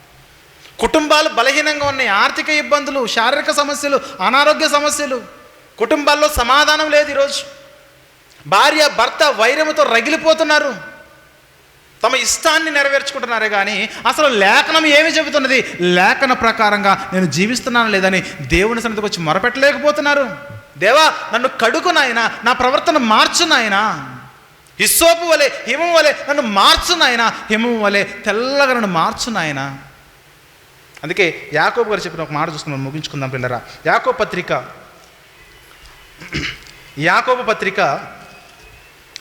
5వ అధ్యాయము, యాకోబు పత్రిక 5వ అధ్యాయము 14వ వచనం చూస్తే, 13వ వచనం చూస్తే 13 నుంచి 16 వరకు చూద్దాం ప్రియులారా. యాకోబు పత్రిక 5వ అధ్యాయము 13వ వచనంలో, మీలో ఎవరికైనాను శ్రమ సంభవించెనా అతడు ప్రార్థన చేయవలెను. ఎలాంటి శ్రమ? యోబు గారు లాంటి శ్రమైనా, యోనా గారు లాంటి శ్రమైనా. యోబు గారి శ్రమ ఏంటి? యథార్థంగా బ్రతకడం వల్ల వచ్చిన శ్రమ అది. కానీ యోనా గారి శ్రమ ఏంటి? దేవుని యొక్క న్యాయ నిర్ణయాలకు, దేవుని యొక్క మాటకు కట్టుబడి ఉండకుండా దేవుని సన్నిధిలో నుంచి పారిపోవడం వల్ల, దేవుని సన్నిధిలో నుంచి నిలబడకుండా వెళ్ళిపోవడం వల్ల, దేవుని ఆజ్ఞలకు ఎదురెళ్ళడం వల్ల యోనా గారికి శ్రమ వచ్చింది. అందుకే మీలో ఎవరికైనానో ఎలాంటి శ్రమ వచ్చినా సరే మీరేం చేయాలంటే, ఏమన్నాడన్నా, ప్రార్థన చేయవలను. ఎవరికైనా సంతోషము కలిగిన అతను కీర్తనలు పాడాలంటే ఆరాధించాలి దేవుణ్ణి. మీలో ఎవడైనాను రోగి ఉన్నాడా, అతడు సంఘపు పెద్దలను పిలిపింపవలను. వారు ప్రభువు నామమున అతనికి నూనె రాచి అతని కొరకు ప్రార్థన చేయవలెను. రావాలి. తర్వాత 15వ వచనంలో విశ్వాస సహితమైన ప్రార్థన ఆ రోగిని స్వస్థపరచును, ప్రభు అతని లేపును. అతడు పాపములు చేసిన వాడైతే పాపక్షమాపణ కూడా పొందుతాడు. ఇక్కడ మనం గమనించాల్సింది, శరీరానికి స్వస్థత వస్తుంది, రెండోది ఆత్మకు కూడా శీఘ్రమైన స్వస్థత కలుగుతుంది. అంటే అందుకంటున్నాడు, మీ పాపములను మీ ప్రార్థనలో ఒకరితోనొకడు ఒప్పుకొనుడి, మీరు స్వస్థత పొందినట్లు ఒకరికొరకొకడు ప్రార్థన చేయడి. నీతిమంతుని విజ్ఞాపన మనఃపూర్వకమైనదే, బహు బలము గలదై ఉండెను. ఆ నీతిమంతుడు ఏలియా అయితే, ఏలియా ప్రార్థన చేశాడు, వర్షం వద్దు నాయన అంటే 3 సంవత్సరాలు ఆగిపోయింది. వర్షం కావాలి నాయన అంటే మరలా ఆకాశం నుంచి వర్షము కుమ్మరించబడినది. అలా ఉండాలి మన ప్రార్థన, శక్తివంతమైన ప్రార్థన ఉండాలి. గమనించాలి పిల్లారా, ఈ జీవితము దేవుడిచ్చింది. ఎన్ని కష్టాలున్నా, ఎన్ని శ్రమలున్నా ప్రార్థించుట కనుక చేస్తే, మొదటిసారి మనం పడిపోయినప్పుడే, మొదటి ప్రయత్నంలో మనం విఫలమైనప్పుడే దేవుడు మనకు విస్తారమైన జ్ఞానం ఇస్తాడు. ఎప్పుడు? ఆయన సన్నిధికి మనం సమీపించినప్పుడు. మొదటి శ్రమ సంభవించినప్పుడే మనం దేవుని సన్నిధికి చేరితే, మోకరించి ప్రార్థన చేస్తే, విజ్ఞాపన చేస్తే, సంఘానికి చెబితే, సంఘ పెద్దలకు చెబితే, సంఘ కాపరులకు చెబితే, వారు కూడా మీతో కలిసి ప్రార్థన చేస్తే, మీ కుటుంబంలో, మీ ఆరోగ్య పరిస్థితుల్లో, ఆర్థిక ఇబ్బందుల్లో, అన్ని విషయాల్లో కూడా దేవుడు మేలు చేస్తాడు. ఇది చరిత్ర మనకు చెబుతున్న సాక్ష్యం. ప్రియులారా, గమనించగలగాలి, దేవుని సన్నిధిలో అత్యధికమైన సమయం గడుపుట చాలా ప్రాముఖ్యమైనది. ఈరోజు సంఘమునకు అలాంటి ఆధిక్యత మనం కలిగి ఉన్నాము. చాలా దూరం అండి, ప్రభాకరన్ ఇల్లు లేదంటే రాజన్న ఇల్లు, మేము రాలేమని అనకండి. మన సంఘములో ఉన్న వాళ్ళు ఉన్న గొప్ప విషయం ఏంటంటే, ఒక ఏలియా మాత్రమే కూకట్పల్లి నుంచి వస్తాడు. మిగిలిన అందరూ కూడా తిప్పి కొడితే 4 కిలోమీటర్ల పరిధిలో ఉన్నాం మనం. మా ఇంటికి ఇక్కడికి ఒక 4 కిలోమీటర్లు, మా ఇంటికి కొంపల్లికి ఒక 4 కిలోమీటర్లు, మా ఇంటికి సన్నిధికి 3 కిలోమీటర్లు, అందరూ కూడా 3, 4, 5 కిలోమీటర్ల పరిధిలో ఉన్నామండి. మనకు అవసరం వస్తే 40 కిలోమీటర్లు వెళ్ళాం ఒకరోజు. మనకు అవసరం వచ్చినప్పుడు 407 కిలోమీటర్లు కూడా ప్రయాణం చేశాం కదా. మనకి ఇబ్బందులు ఉంటే ఎన్ని కిలోమీటర్లు వెళ్తాం కదా. మరి ఆత్మ చచ్చిపోతుంది. ఇక్కడ బలపరచాలంటే, మన శరీరం కృంగిపోతుంది. బలపరచబడాలంటే మనం అత్యధికముగా ప్రార్థన చేసేవారిగా మనం ఉండాలి ప్రియులారా. అప్పుడే యోనా ప్రార్థించెను, దేవుడు ఆజ్ఞ ఇచ్చెను. మనం ప్రార్థిస్తాము, దేవుడు మన జీవితాల్లో కార్యములు చేయడానికి ఆయన కూడా తన పనివారికి ఆజ్ఞ జారీ చేసి మన సమస్యలన్నీ కూడా పరిష్కరింపబడేలా ఆయన ద్వారము తెరుస్తాడు పిల్లరా. అలా మనము యోనా గారిని మాదిరిగా తీసుకోవాలి. ఒక కష్టానికి సెట్ అయిపోయాడు, ఒక ఇబ్బందికి సెట్ అయిపోయాడు, దాన్ని తాళలేకపోయాడు, భరించలేకపోయాడు. మనకేంటి మరి? దెబ్బ మీద దెబ్బ, దెబ్బ మీద దెబ్బ, దెబ్బ మీద దెబ్బ, ఆరోగ్యం మీద దెబ్బ, ఆర్థికంగా దెబ్బ, కుటుంబంలో దెబ్బ, అన్ని దెబ్బలు పడుతూ ఉన్నా మనం ఎందుకు ప్రార్థనలో గడపలేకపోతున్నామో మనకు మనమే సమీక్షించుకుని దేవునికి మనం విధేయత కలిగి మనం జీవించాలి. కాబట్టి ఈ మాటలు అందరికీ వర్తిస్తాయి. ఎవరు అనేకమైన సమస్యల్లో ఉన్నారు, అనేకమైన ఇబ్బందుల్లో ఉన్నారు. కొంతమందికి ఆరోగ్యం, కొంతమందికి ఆర్థిక, కొంతమంది కుటుంబ సమాధానం లేని పరిస్థితి, మానసిక వేదనలు, రుగ్మతలు ఎన్నో ఉన్నాయి. జాగ్రత్త పడదాం, దేవుళ్ళో మనం బలపరచబడదాం పిల్లరా. థ్యాంక్ యూ వెరీ మచ్ అండి. ఈ మాటలు ముగిస్తున్నాను.